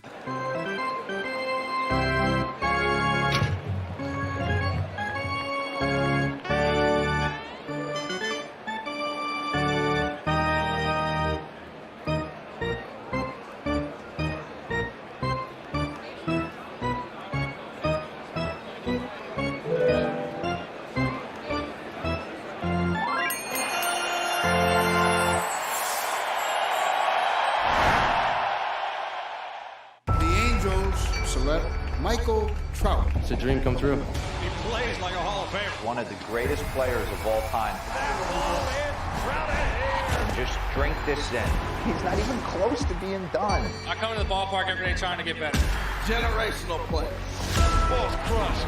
He's rocking and rolling. Well, it's his world. Top tank for Mike Trout. A different kind of juice when you see an all-time great player. Tovar, he has been impressive. He looks like he's locked in at that shortstop position. Our guy could flat play defense on another level. Oh, wow. Oh, man. He's got good hands, good balance at the plate, hits the ball all field. How about that, Ezequiel Tovar? Ezequiel Tovar does it. Man, is Tovar special. Look for big things for him in the near future. This is a franchise turner. Ready to compete. He struck him out 100 miles an hour. He has not disappointed. Even playing in Wrigley Field is super humbling. 101 in the zone. His dominance in the strike zone, it's incredible. The bottom line, it's just a game. The hitters have weaknesses. 11 strikeouts for Skeen. 6 innings of no-hit baseball. They are knocking on the door of completely turning this franchise around. Paul Skeen, what a man! Later today on Yes, Nick Claxton and the Nets are in Brooklyn for a matchup with Trae Young and the Atlanta Hawks. Coverage begins at 5:30 with tip-off shortly after 6 on Yes and the Gotham Sports app. It's always suns out, guns out for Nets fan Joe Callow when he shows up at spring training. Chris Sheeran and Frank Isola on our pregame coverage for the Hawks and Nets tonight. As we head to the top of the 6th, all tied at 2 on the Audi scoreboard, and Luke Weaver in to pitch, and a first pitch strike to Joey Bart. Weaver so valuable for the Yankees last year in 62 games, 4 for 4 in save opportunities, ended up being the closer, and now Nelly sliding into that hybrid role. He can close if Devin Williams is unavailable, but also a good setup for Williams. As he gets a little pop to center field, Trent Grisham in to get it, one away. Yeah, he's going to be a big part in that bullpen, and like you mentioned, in that 7th, 8th inning, have Williams in the 9th. He can also, if Williams needs a day off, he also can close. You just hope he can repeat what he did last year. I'm sure tons of confidence coming into the spring. This is only his 3rd spring training outing.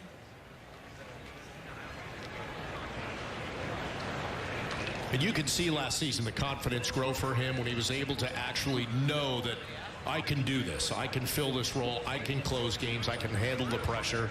And he did it very well for the Yanks. First pitch swinging by Josh Palacios to Jazz at second, 2 away.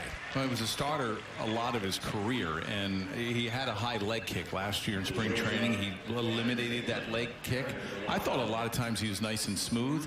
I think by eliminating that leg kick, just lifting up that left leg just a little, it does throw the rhythm off the hitters, because the hitters are gearing themselves on that leg kick and try to use that as a timing mechanism. Now you watch here, he'll just have a little slight leg kick. Helps him get the ball down. I'm sure it probably eliminates a lot of moving parts, so it gives him even more confidence to be able to throw strikes. You know, just barely picking that leg up. Before, he did have the high leg kick, so maybe a little bit easier or more of a chance of him making a mechanical error. But to your point, this is interesting. Even though it's more low and almost just driving towards the plate, he still, even momentarily, has that time that he's high over the rubber, which is what's so important to you. Yeah, you can see right here, he can just stay back. That pitch, you can see how he drifted just a little bit. That's why that pitch was up. But that helps him stay back. As long as he doesn't overthrow. You know, this right here, watch how he drifts, and you can really tell that ball doesn't come out of the glove the way it should, and that ball's going to be up in the zone. But having that little leg kick and not bringing it up, right there, a lot better getting that ball out of your glove.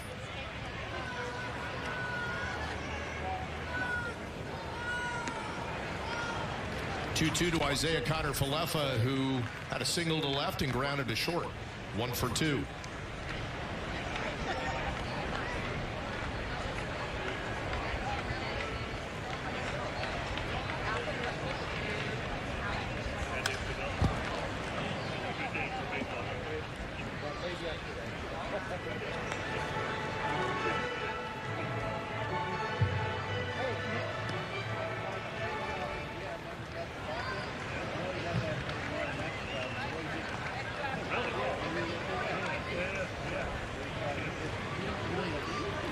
Pitch again to IKF. Ooh, fastball sizzling, 4-seamer across. A strikeout looking solid inning of work for Luke Weaver.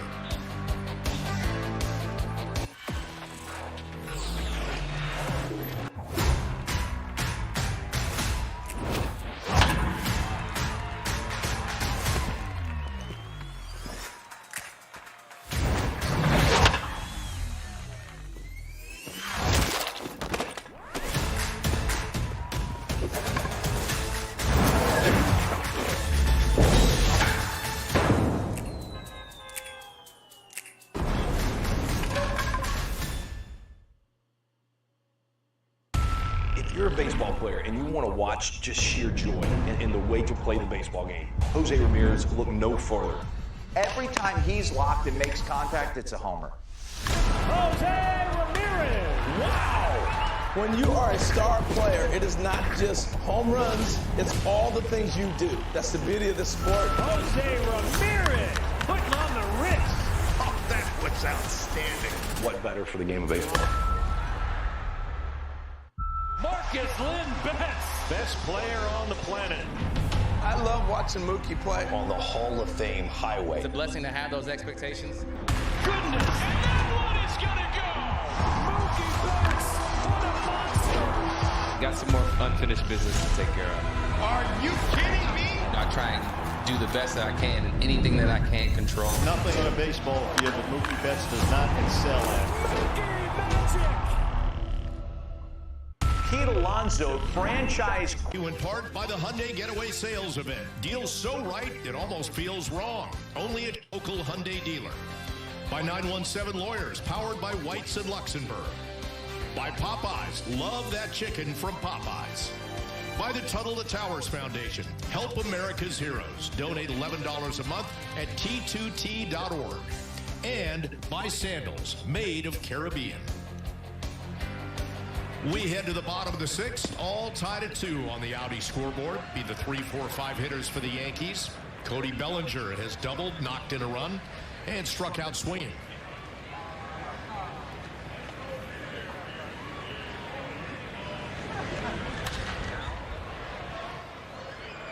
Joey Wentz ahead of him quickly 0-2.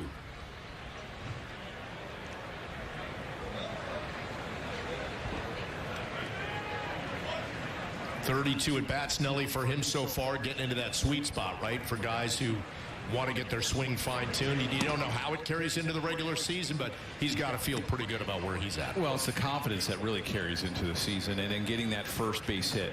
You know, once you get that first hit out of the way, then it's not downhill, but it's a little bit easier. You can breathe. You know, you don't want to start the season 0 for 8, 0 for 10, but you carry that momentum from spring training into the season. And that's why some of these guys in this lineup, with the Yankee lineup, that have been struggling, and you don't see the great averages, Aaron Judge, you look at Jazz and Volpe, you would like to see them at least maybe the last week or even 5 games of spring, them get into the rhythm, start getting some positive thoughts and some positive things happening in the field. Bellinger, another base hit. He's 2 for 3 today, and a leadoff single here in the 6th. Because it's hard. I mean, when you struggle in spring training, it's hard to all of a sudden flip the switch and say, okay, now it's opening day. I got to put that behind me. You know, Bellinger's really been swinging the bat well. Nice base hit up the middle. You can carry that, and it carries the confidence. That way, if you do have like a little slump, it's not a big deal because you know the kind of spring that you had. You know, much like anybody out there, Nelly, that starts a new job and they want to fit in and impress at their new place of work, I got to figure when you join a new team, it's kind of the same thing, right? Like you want to get in and make a good impression. Like, I'm going to hold up my end of the bargain, guys. Right. I mean, his dad, Clay, was a Yankee back in the 90s and some of our teams. And, you know, now you're coming over. The son's coming over, putting on the pinstripes. So that's going to carry a little pressure. You know, Cody, what he's done in his career, I mean, some of the struggles, but some of the really great things that he's done at the plate. He's a really good athlete. Paul Goldschmidt has walked a couple times this afternoon. And pops that one up. And it'll find the seats. And the expectations as a Yankee is always greater than anywhere else. Everywhere else they can say, yeah, we want to win the World Series. We want to win the World Series. Of course you do. But as a Yankee, it's even higher. I mean, with 27 championships, you know, they want to get back. They lost last year. They want to go get back and finish off some business and get that ring again. The expectation level is so much greater, and you feel it as a player when you put on those pinstripes. 1-2 pitch to Goldschmidt. Hey guys, I spoke to Bellinger. I'm sorry, Bob. I spoke to Bellinger before the game and asked him exactly what you guys are just talking about. And in terms of Yankee Stadium, he said he is not going to try and do anything to change his swing. He said, when I start to swing into an uppercut in some way, he said, I go from a 280 hitter to a 220 hitter. And if you watch his swing, there's a lot of similarities to Paul O'Neill. He said, my hits come inside the baseball. And if I try to start my swing too early for power, he said, that's where I'm flying open and I'm getting myself in trouble. And then he sort of used his hand to pantomime what would be Yankee Stadium. And he said, he's just going to try and hit it all over the field. He's not going to try and pull the ball. 1-2 pitch to Goldschmidt, misses. 2-2.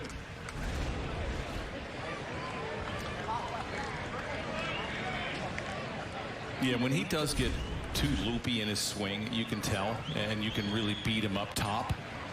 He's got to learn to get on top of the baseball because guys are going to pitch him upstairs. Goldschmidt out to right field, and that ball will go foul. If you ever watched O'Neill when he would warm up, even out in the outfield, I mean, he would go and get into his hitting stance, and everything was down. You never saw him have an uppercut. He was a big guy, 6'4". You know, he had a big bat, and everything was nice and level. You didn't see the back shoulder dip. And he made sure that everything was level, and that swing started him coming down. I mean, Bellinger's going to get his home runs at Yankee Stadium. It plays for a left-handed hitter anyway. So, Nelly, we've seen this, too, with Goldschmidt. Go ahead, Jack. I was going to say, Nelly, I did an entire book with O'Neill about hitting, and you just described it perfectly. There was one little thing that he said. It was a level swing that would move into a slight uppercut, because that's what his dad taught him, and that's the way Ted Williams hit. But you're right. He was always down on the baseball, a little bit of an uppercut at the end. And, guys, I showed Bellinger a side-by-side of his swing and O'Neill's swing in the clubhouse this morning. He said, yeah, it's not the first time I've seen that. It's not the first time I've heard that comparison. In fact, when he was being drafted, a lot of the comps that he was receiving were Paul O'Neill comps. Paul Goldschmidt knocks one out to left field.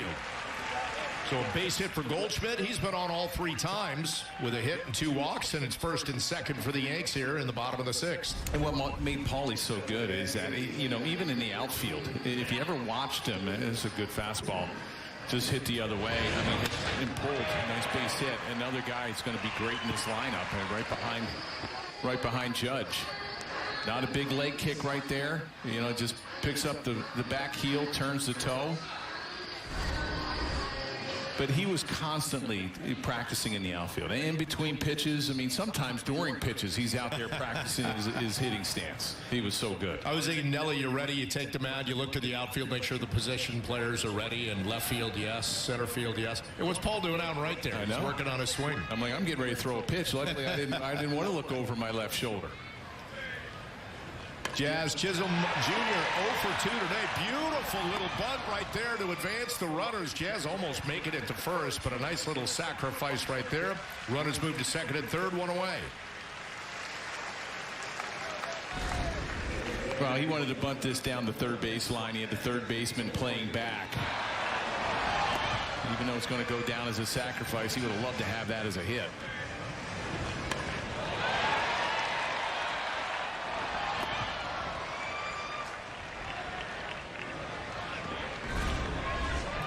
One away, runners at second and third after the sac bunt by Jazz Chisholm, and Anthony Volpe comes up.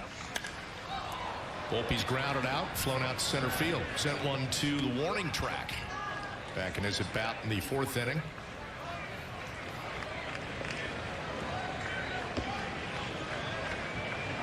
An infield in for the Pirates. Just want to put the bat on the ball, see if you can leak it through. You're going to go on contact. If you're Bellinger over at third. Big swing and a miss by Volpe, 0-2.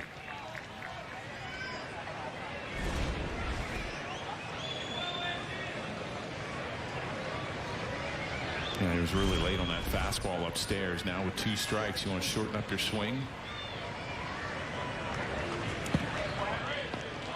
Went spiking that one, 1-2.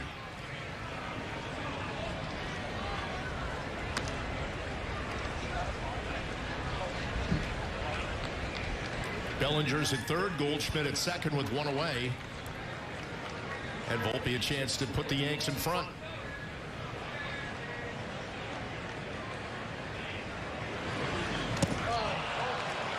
And instead swings through that one for out number 2.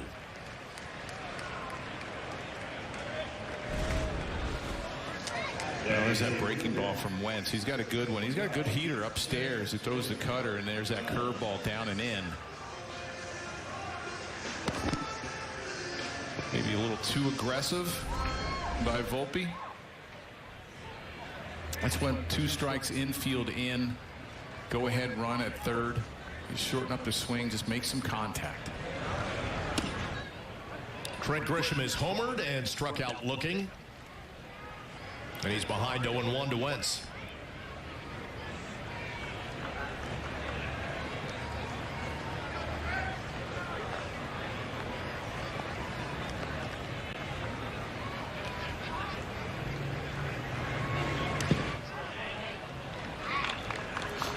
Wentz misses with the 0-1 pitch, 1-1.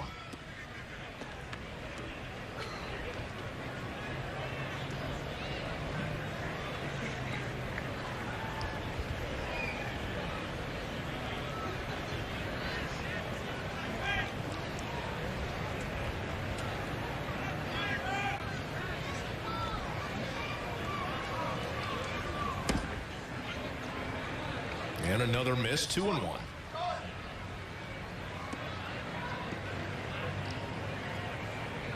Pirates get a little mileage out of Wentz, 36 pitches so far. 2-1 pitch to Grisham.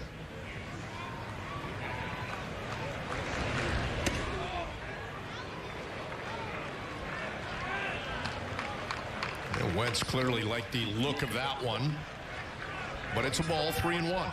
I wonder if the Pirates are one of those teams that don't challenge. You know, there's a few teams in spring training that just said, forget it. It's not going to be implemented this year, not probably next year either, or 27. We're not even going to mess with it.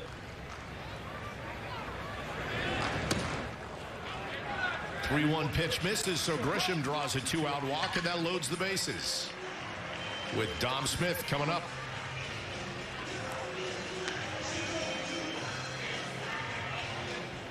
Yankees designated hitter number 22, Dominic Smith. Smith singled back in the second, grounded out to short in the fourth. Smith's had a really good swing this spring, and this is a great opportunity here. A lefty on lefty, bases loaded, 2 outs.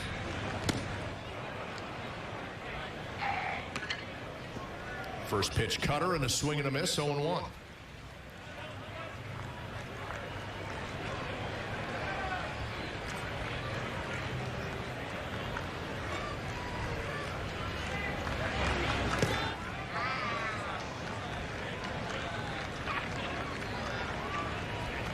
Runs batted in and 29 at bats for Dominic Smith. His 11 RBI, 5th in the Grapefruit League. And a chance here to add 1, if not more, with the bases loaded and 2 away in the bottom of the 6th.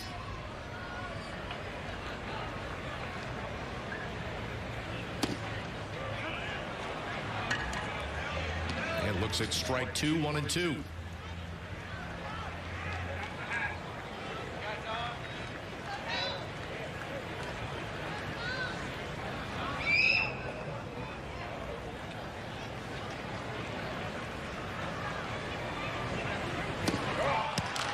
One-two pitch. Wentz goes back to the cutter and gets his second strikeout of the inning.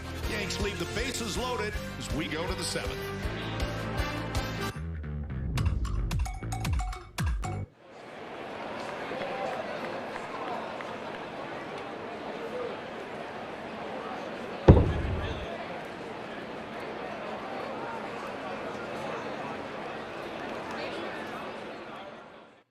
Expect Jackson Churio or the Brewers to be a first-year phenom.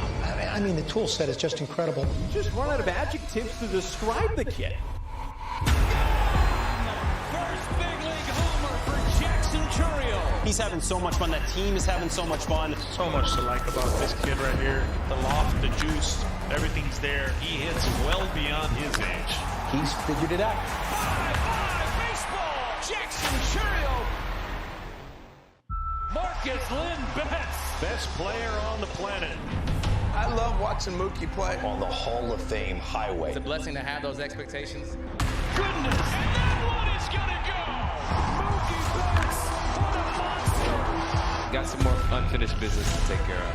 Are you kidding me? Not trying do the best that I can and anything that I can't control. Nothing on a baseball field that Mookie Betts does not excel at. MLB All-Star Week at Truist Park starts with the HBCU Swingman Classic, presented by T-Mobile and powered by the MLB/MLBPA Youth Development Foundation. July 11th at 7 p.m. Get your tickets today at allstargame.com/swingman. Joe, the calendar says 2025, but when I see you in a uniform here, I'm flashing to 1996. When I say 1996, what does that mean to you? Well, I remember because it would have already taken place by now, but my first meeting with the whole squad, you know, you don't give your A stuff to the pitchers and catchers. And I was just very nervous because I know how important that meeting is, and I wanted to say something that, you know, would be digested. And, but it was exciting for me. You know, my brother Frank, may his soul rest in peace, when, you know, I accepted coming over here, he says, "Are you crazy? You realize how many managers this guy has had and fired?" I said, "Well, I've been fired 3 times, so it's nothing I hadn't experienced before." But I just felt it was an opportunity to work for an owner that wanted so badly to win. Joe, 4 World Series in 5 years. I'm not sure we'll ever see that again in baseball. I know you could give an answer that would last an hour, but what was it about those teams that made them so special? Well, the 96 team, especially, they, you know, right away, and when you dream about as a manager, you want, you need a group of unselfish people. And that's what I had. I mean, they helped each other.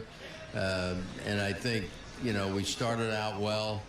I remember George saying to me, you know, we had a short lead early on. He says, "I don't know how you're doing it. You're doing it with mirrors," because, you know, we did it with Girardi safety squeezing a lot. And then I think at the All-Star break was a big break for us, because we wound up with Strawberry and Big Daddy. And, you know, I think that gave us the thump that really put us over the top.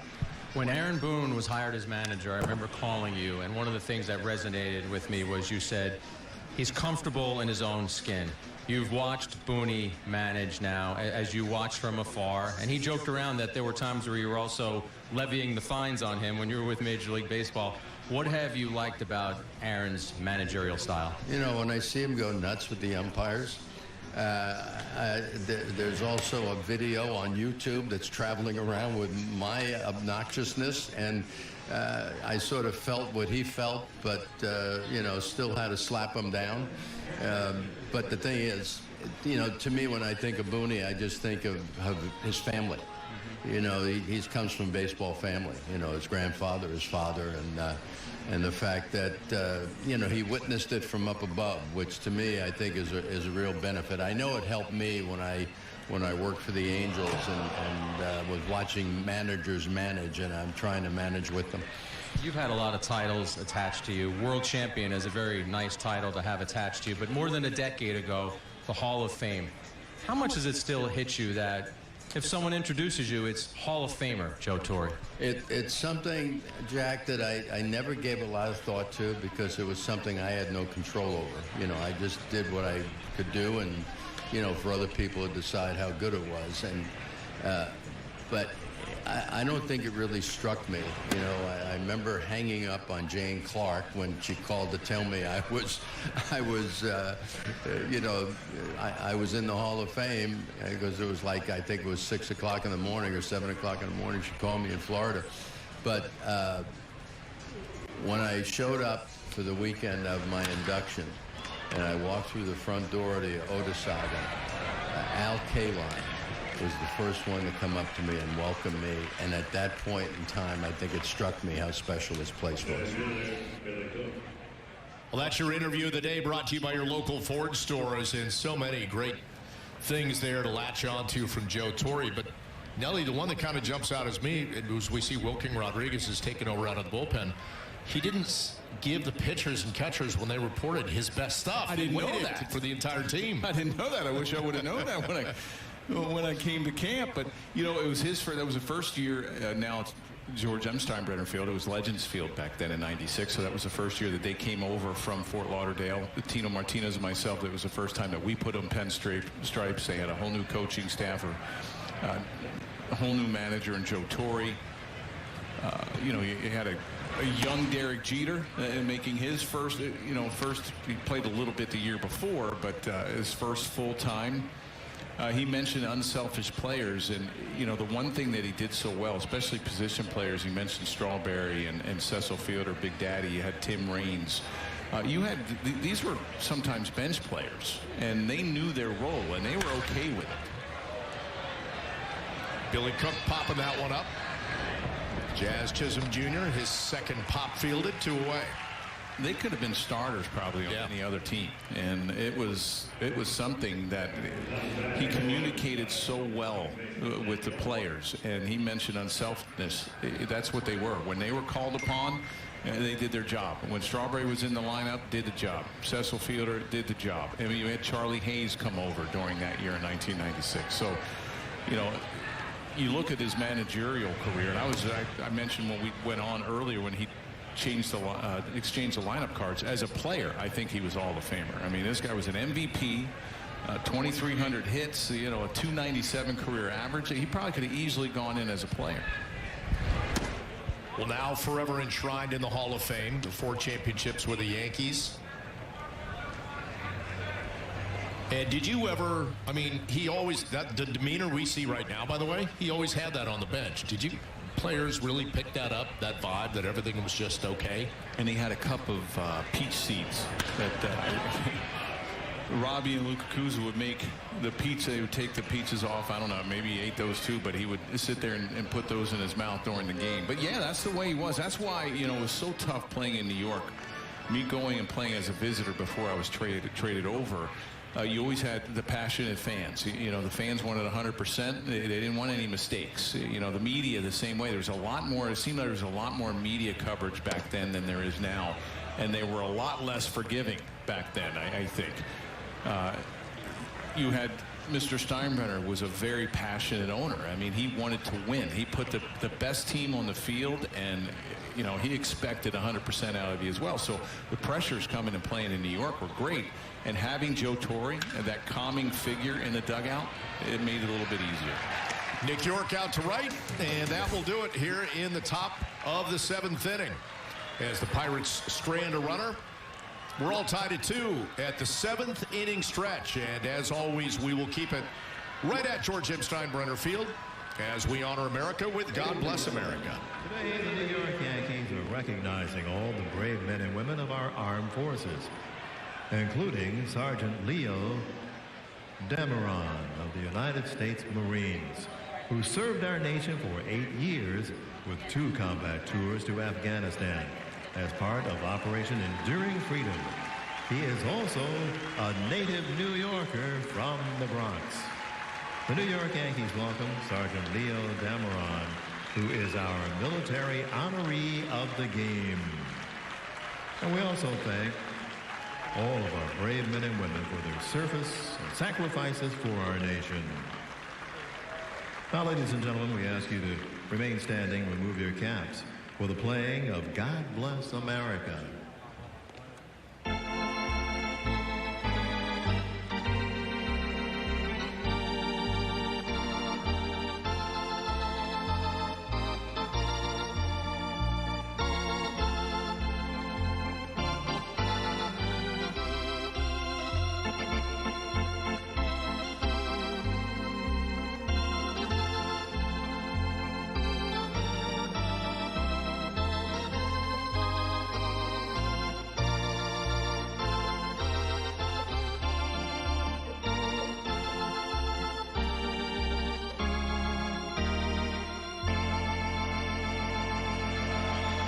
Popeyes has the best of both wings. Our juicy chicken is marinated to...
is presented by your local Ford stores. Dominate the field or any terrain with a legendary Ford Co. official SUV of the Yankees.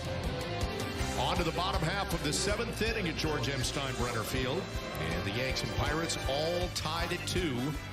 Will be the 9-1-2 hitters. We know leading off the inning will be Oswald Peraza. The Yanks have made some changes to the lineup, as they do later in games. So all tied at 2, Peraza leading things off. He's grounded into a fielder's choice and struck out swinging.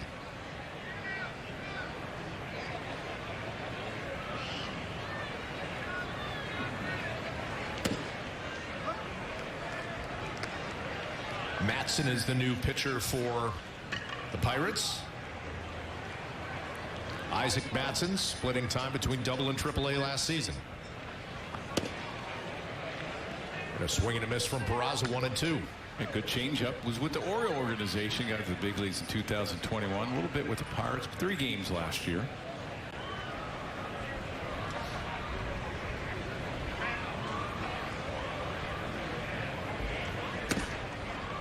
And a fastball got him. Second strikeout of the afternoon for Peraza. 1 away. Now that's just an emergency hack. You're thinking off speed here, and he gets a fastball upstairs. That's why you see that swing from Peraza, just guessing. That's when hitters start struggling, when they start to be guess hitters. Back to the top, Boston Wells getting his 4th plate appearance.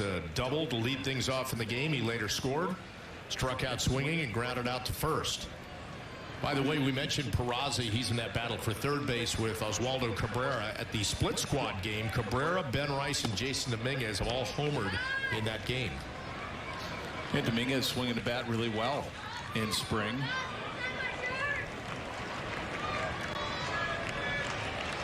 Ben Rice as well. Cabrera, nice to see.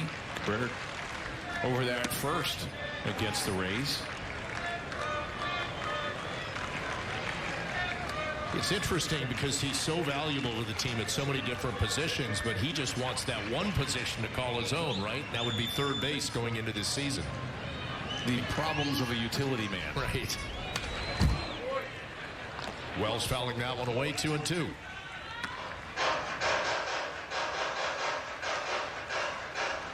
Well, they need options over at first base when Goldschmidt needs a day off. He's not going to play 162. He probably, I mean, he plays a lot anyway, most likely 145, 150. 2-2 pitches, a cutter that misses. Count goes full.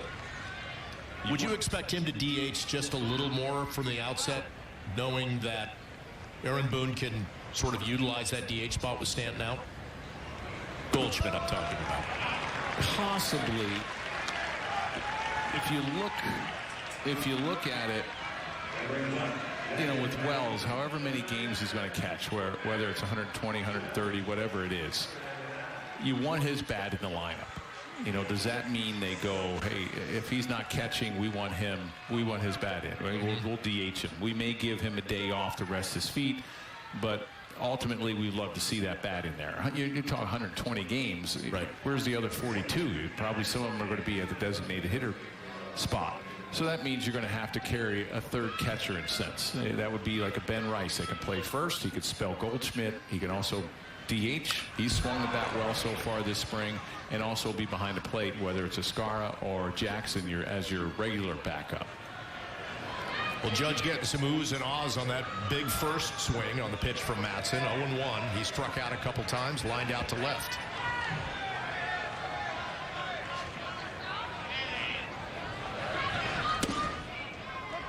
And Matson in with a fastball, 0-2.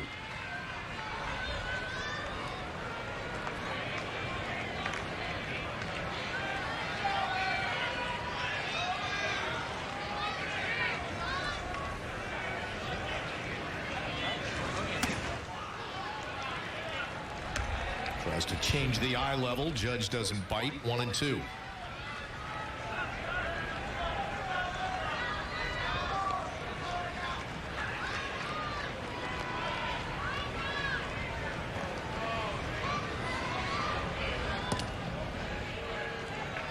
Pinch runner in for the Yankees, taking over for Austin Wells.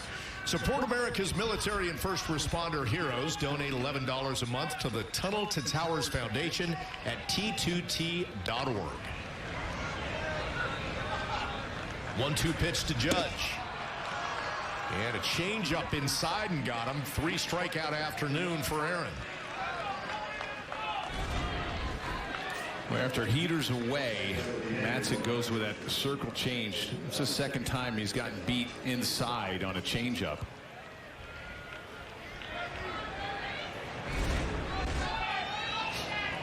Two away here in the bottom of the 7th. Runner on first, and Cody Bellinger, his third at bat. He's doubled, singled, knocked in a run, and struck out swinging. Hefty OPS this spring, 1346. Runner goes. Throw high, and a stolen base for the Yanks, and a runner in scoring position with 2 away. Well, good jump by Ellis, and it was a good pitch to run on. And this is a changeup. You see the jump from Ellis. The catcher could not get a good grip on the ball. Almost threw a changeup to second base as well.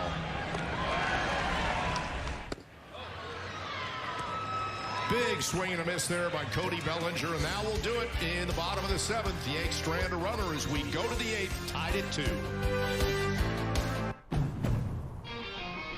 Now's the time for a great deal.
Yankee Spring Training presented by your local Ford stores. Dominate the field with a legendary Ford Bronco, official SUV of the Yankees.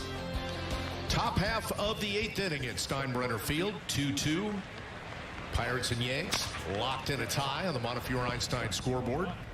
First pitch swinging, fouled away. Johnny Severino, or excuse me, Bryce Johnson is the batter. Yuri De Los Santos has taken over. Last season at AAA, 51 games, pitched to an ERA just north of 4. But a 3-to-1 strikeout to walk ratio, 55 strikeouts to 19 walks.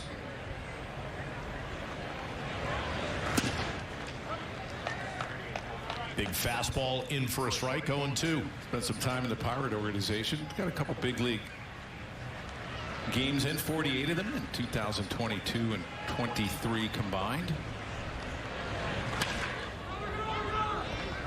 Chopper to first base. That's TJ Rumfield, and 1 away.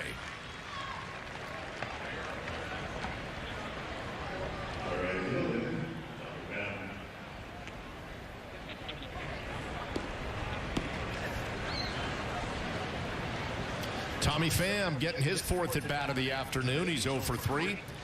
Grounded to short and a couple fly balls to right field.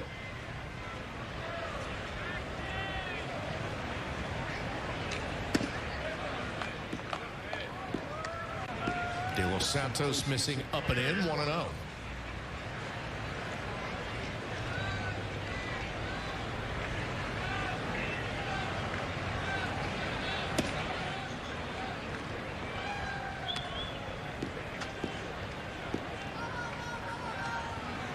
You know, every time I work a game with you now, Nelly, and I see especially a taller pitcher like De Los Santos, I keep watching for, is he staying on top of the rubber?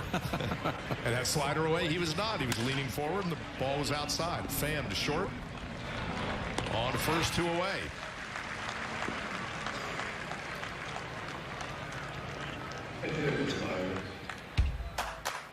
Well, fans, the Yes app has moved to the Gotham Sports app, your new home for streaming live Yankees, Nets, and more, free with an eligible TV subscription. Download the Gotham Sports app now and sign in with your existing Yes app username and password, or visit gothamsports.com to get streaming. 2 away in the top of the 8th. And Joey Bart is the hitter. Check that. It is Gutierrez taking over for Bart.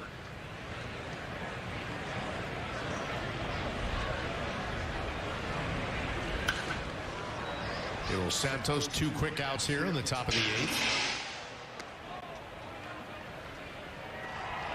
Abraham Gutierrez, 49 games, split between rookie A and AA last year.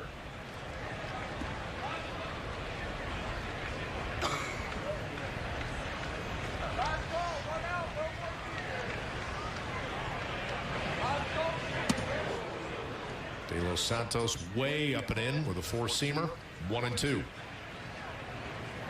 After coming in, go away with a slider. Let's see if that happens. You see, he holds that circle change grip. He doesn't want to dig in that with his glove. Tip any pitches. And he does go low and away with a slider. Popped into foul territory. Rumfield gives it a look, but that's it.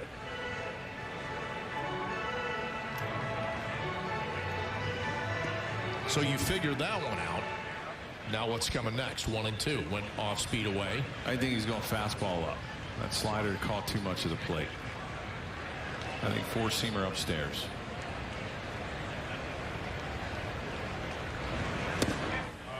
Goes away with it, or down with a changeup instead. Gets the strikeout. Good inning for De Los Santos and the Yankees as we go to the bottom of the 8th. Hurry into the Nissan Now sales event.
A swing and a miss on a fastball by Spencer Jones has started things off here in the bottom half of the inning. 2-2. Pirates and Yanks on the Montefiore Einstein scoreboard.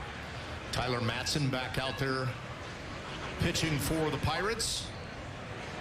Jones took over defensively in center field. That's his first at bat and second swing and a miss. 0-2.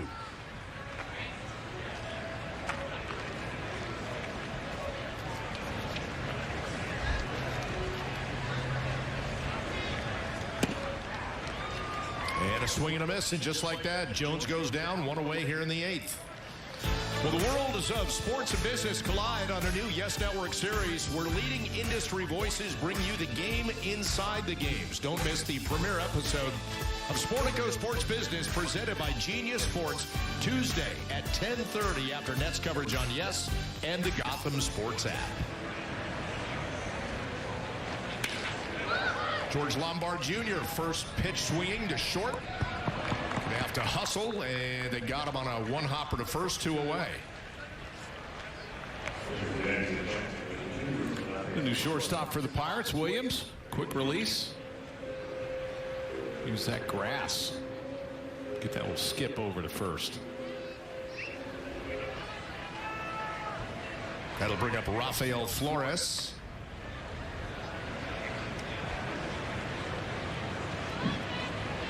Who's behind the plate now for the Yanks. 21 homers, 68 runs batted in between high A and double A last season. And a slider away, a swing and a miss, 0-1.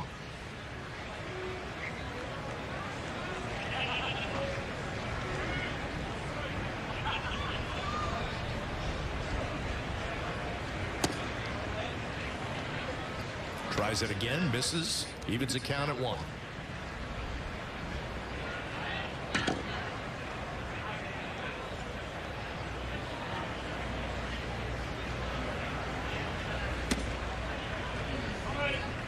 Fastball just misses up, 2-1.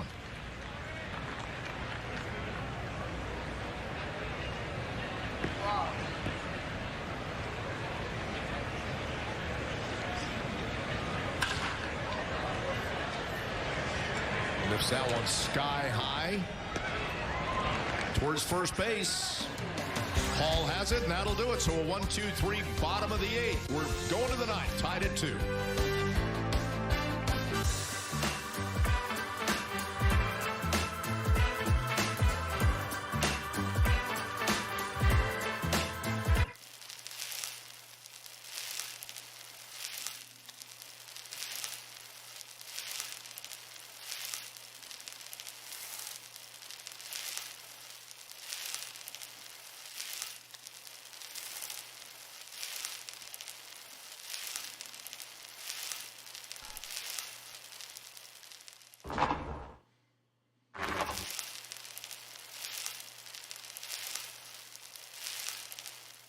Pete Alonso, franchise cornerstone, homegrown Met. That's the guy you want to build your team around. You know, Pete has turned into such an intelligent hitter. If you hit it, it goes, that's for sure. Oh, man, Pete got a hold of one. There's not many guys who can do what he does from an offensive standpoint. It's out of here, and the Mets win it! Into the second deck! That ball was tattooed. Polar Bear's a ribby machine. Bobby Witt Jr. is an absolute superstar in the making. I've never seen anything like him. He's one of the best players in baseball. Highlight reel play, Bobby Witt Jr. That's why we call him Bobby Baseball. He is a generational talent. I want to win a World Series. I want to do it in Kansas City. This guy is the cream of the crop right now. Sensational again! It is crazy, wiry, athletic, hot. That's only going to get better.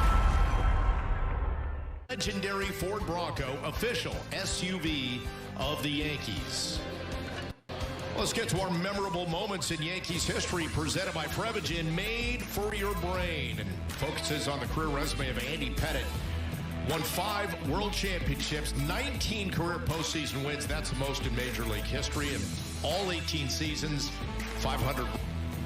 Nelly, he's on that short list of who do you want taking the ball for you in a big game. Pettit would be one of those. Yeah, absolutely. He was just a fierce competitor, and I'm glad he's at Yankee camp. He hangs around a lot of these young guys, and these pitchers will come up. He's very mechanical. Another guy that really needed to know his mechanics at 6'4". Great teammate, and he's a perfect example. Just like Mariano Rivera held, nothing really fazed him. If he had a bad game, it was easily forgotten. Same with Andy Pettit. If he had a bad start, it was easily forgotten. And he wanted to make sure that he goes out there and does the job. G1 Bay. Ball keeps flying to right, but Castillo has it, one away. And the next time he got it. I mean, I remember in '96 when we were in the World Series against the Braves. We had a long layoff. We had about 5-6 days before we went to the World Series because we wrapped up the ALCS. He didn't do well his first outing against the Braves at home. Well, that second time, this is how great he is and how quickly he forgets and how much of a competitor he is. I mean, he dealt that second game. He was that kind of guy. Great teammate. You know, the one thing about Andy, though, he would, if he pitched poorly, lament that right after the game. You could see it. Wore his heart on his sleeve and very accountable. Always stood there and answered the questions and said, this is why I didn't have it. And like you said, though, by the next day, he's already looking forward to that next start. Yeah, he wasn't looking for excuses. I mean, he didn't, the weather was bad, I couldn't, whatever. I mean, he was very accountable, whether he did a great job on the mound or he didn't have a great game. Rob Zastryzny is the pitcher for the Yanks. Was behind Jason DeLay 3-0, now 3-1.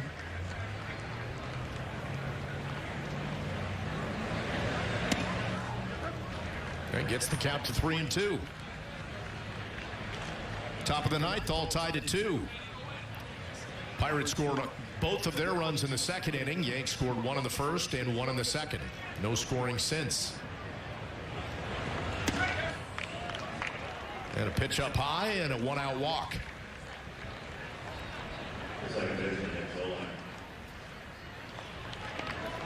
Bring up Nick Solak as the batter.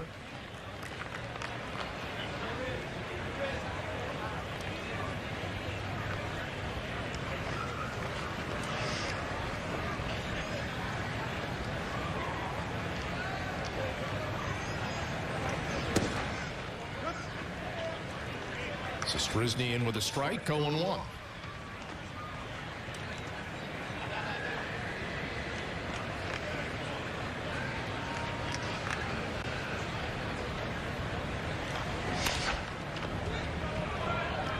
Chopper to third. On to second for 1, on to first, just safe. So they get the out at second, 2 away as a runner safe at first.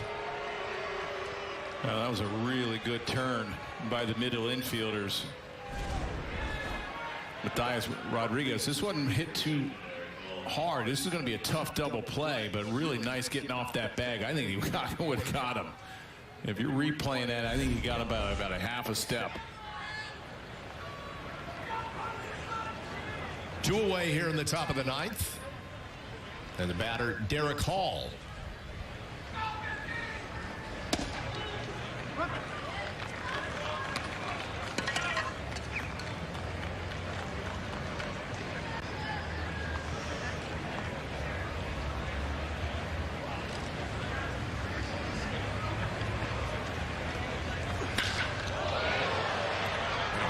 Absolutely hammers that one out to right. Castillo will watch it fly. That is on to the awning out there on top of one of the kiosks. And a 2-run shot with 2 outs for Derek Hall, and the Pirates have a 4-2 lead. Well, spring training, they don't have replays. You're not going back to New York with a challenge. And that probably would have been an inning-ending double play that was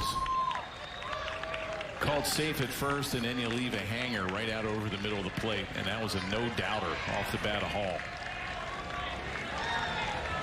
Watch it hit that black awning out there. So a 2-run shot from Hall, a 4-2 Pirates lead. And Alika Williams is the hitter.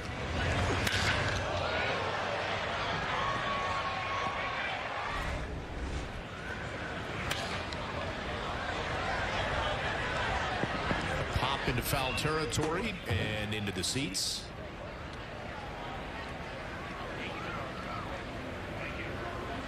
Well, that was certainly a bit of a letdown after the Yankees felt like they'd probably gotten out of that inning, and you could see the reaction of the first base Rumfield thinking you may have missed that one. Yeah, it's tough. You know, spring training for the umpires as well, but that should have been an inning-ending double play. Instead, Pirates score 2. Alika Williams out to left field. Duke Ellis will have it, and that will do it. But the Pirates take the lead 4-2 last in the ninth. Hurry into the Nissan Now sales event.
In Tampa, Yanks down 4-2. Let's check out the Citizens' upcoming schedule. And you see that coming up this week, game tomorrow on the Gotham Sports app against the Blue Jays in the afternoon, followed by a couple games on Yes against the Red Sox and against the Braves. And you can see the course of the next week on Yes in the Gotham Sports app. Tigers, Phillies, Rays, Mets on Monday, and then the Marlins, and then the season opener. It's coming up fast Thursday against the Milwaukee Brewers. Our pregame coverage beginning an hour and a half prior to that game.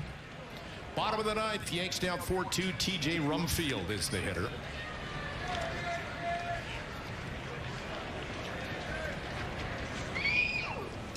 Rumfield taking over at first base last season between Double and Triple A. 15 homers, 73 runs batted in.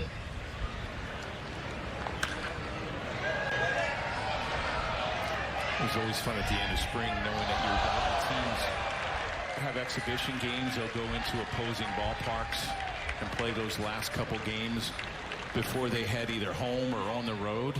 This time the Yankees are going across the state. They're going to play the Mets and the Marlins. I wonder if they'll take everyone as a team and stay over there.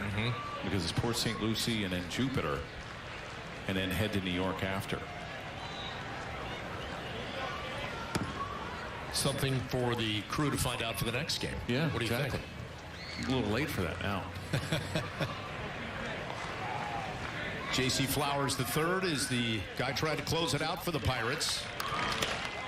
1-2 to Rumfield, and Rumfield lifts it out to right field. The second baseman tracks it down. Solak one away. Well, tickets for all 2025 Yankees home games are on sale at Yankees.com. This season's home schedule includes some great promotional giveaways and is highlighted by interleague games against the Giants, Cubs, and Phillies, as well as the annual Subway Series games against the Mets. For more information and to get your 2025 Yankees tickets, visit Yankees.com today. One away here in the ninth. Dominic Smith is the hitter. Smith hammering that one. Smith DHing today, hoping to get some regular reps at DH in the regular season. He's 1 for 3 today. A single in the second, a grounder to short, and a strikeout.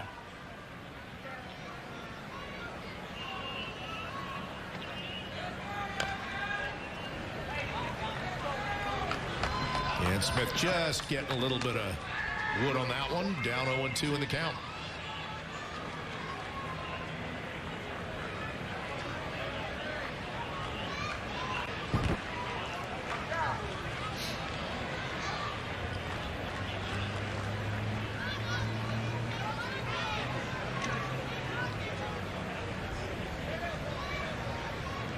Oh-2 pitch to Dominic Smith. And launching that one out to right. Watching that one fly. Another no-doubter. Dominic Smith with his 4th home run this spring. Gets the Yankees within 1. It's 4-3. His last at-bat, he had bases loaded and run up with a strikeout. This time, he was not going to do that again.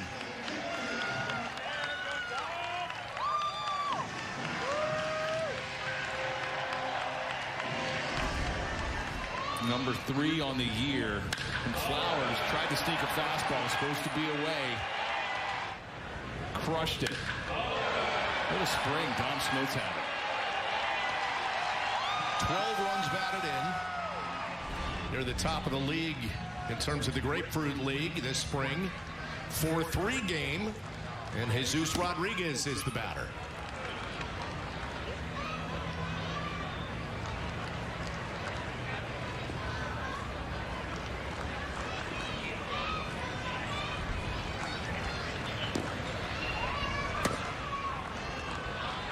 J.C. Flowers at third, missing up.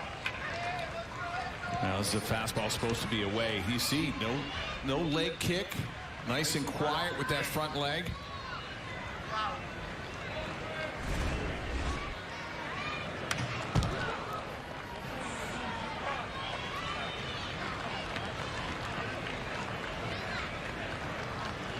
Rodriguez last year between high A and double A played 79 games, a .302 hitter, 10 homers, 47 runs batted in.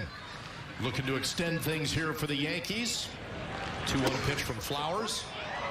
And just drops on the outside, 2-2. Those 12 RBIs from Dom Smith is 4th in the Grapefruit League. .323 average. Trying to make a bid to be on this roster. He's someone's played first, DH, left field. Yep. Rodriguez staying alive.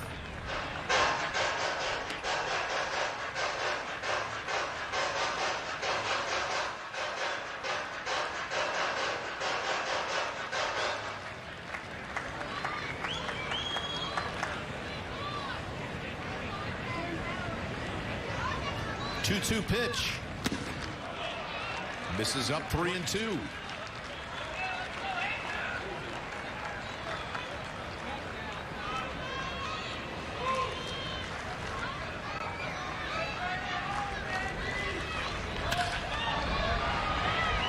a chopper to short. On to first from Williams, 2 away. Yanks down to their last out. All the scoring done early in this one until Derek Hall came up with a 2-run shot in the top of the ninth to put the Pirates up 4-2. Dominic Smith answers with a solo home run to make it 4-3 here in the bottom of the ninth. And now Duke Ellis trying to extend this game and get on base. Little bunt, takes advantage of the third baseman back.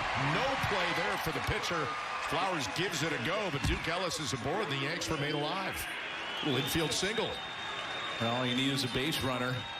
Ellis runs well. I'm sure he's going to try to swipe a bag. Really nice bunt. You got the third baseman not even thinking about it. That's Severino over there at third. Flowers tried to get off the mound to make a play. He can run for a big dude. There's no doubt about that. That is part of the premium of Duke Ellis. The stolen bases, the running. Castillo will be the batter. Took over in right field. Yanks still alive. 2 outs here in the bottom of the ninth. Down by a run, and Ellis at first. Jackson Castillo the batter.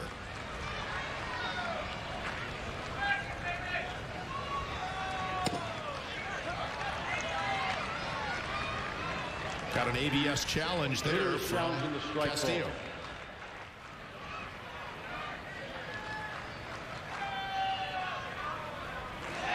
That's a good challenge.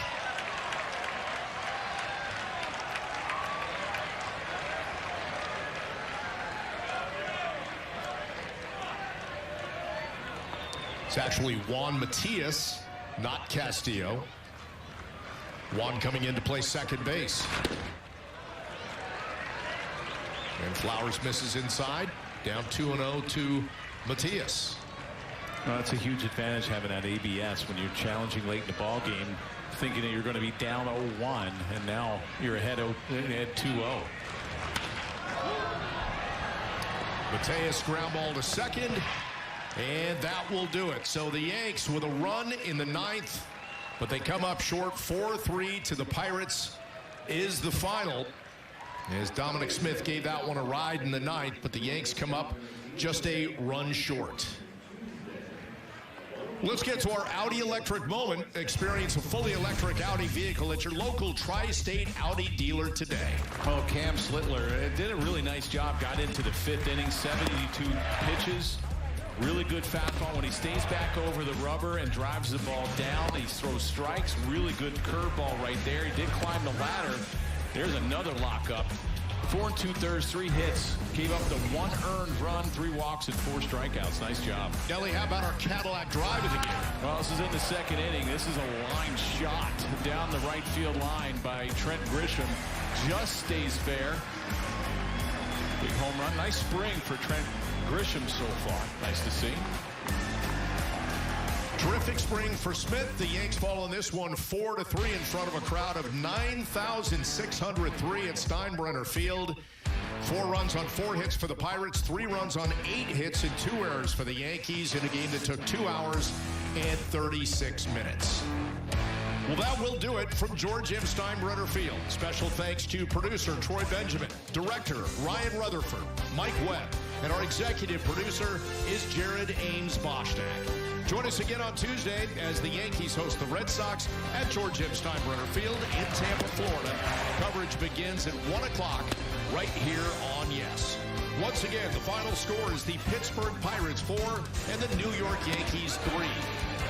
Now, for Jeff Nelson and Jack Curry, I'm Bob Lorenz. We thank you so much for joining us all afternoon. Hope you enjoyed the ball game, and we look forward to seeing you next time. Take care.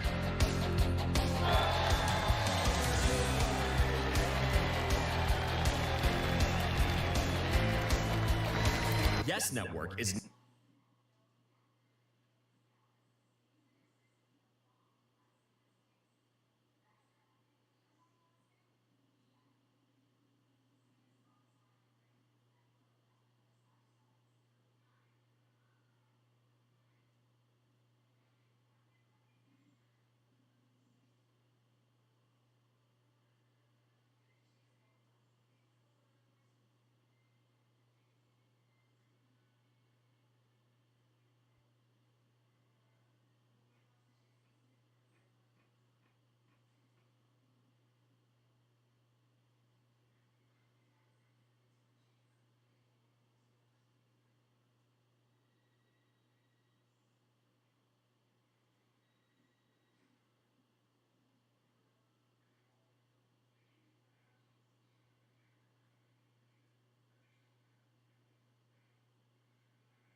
Yogi.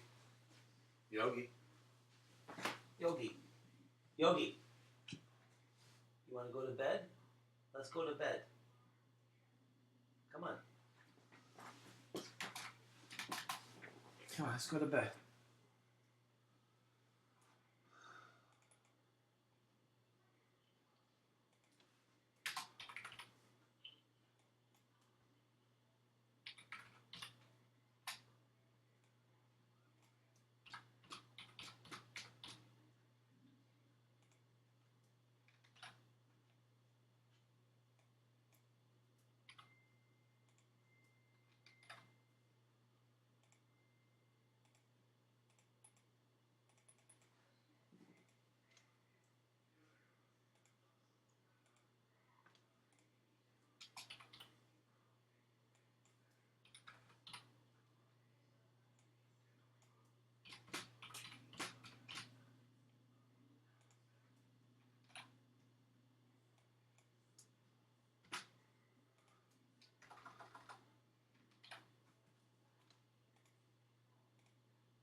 Come on, Yogi.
Come on, Yogi. Let's go to bed. Come on. Come on. Come on. Let's go to bed. Come on, baby. Come on. Come on, let's go to bed. Come on. Okay. Let's go to bed.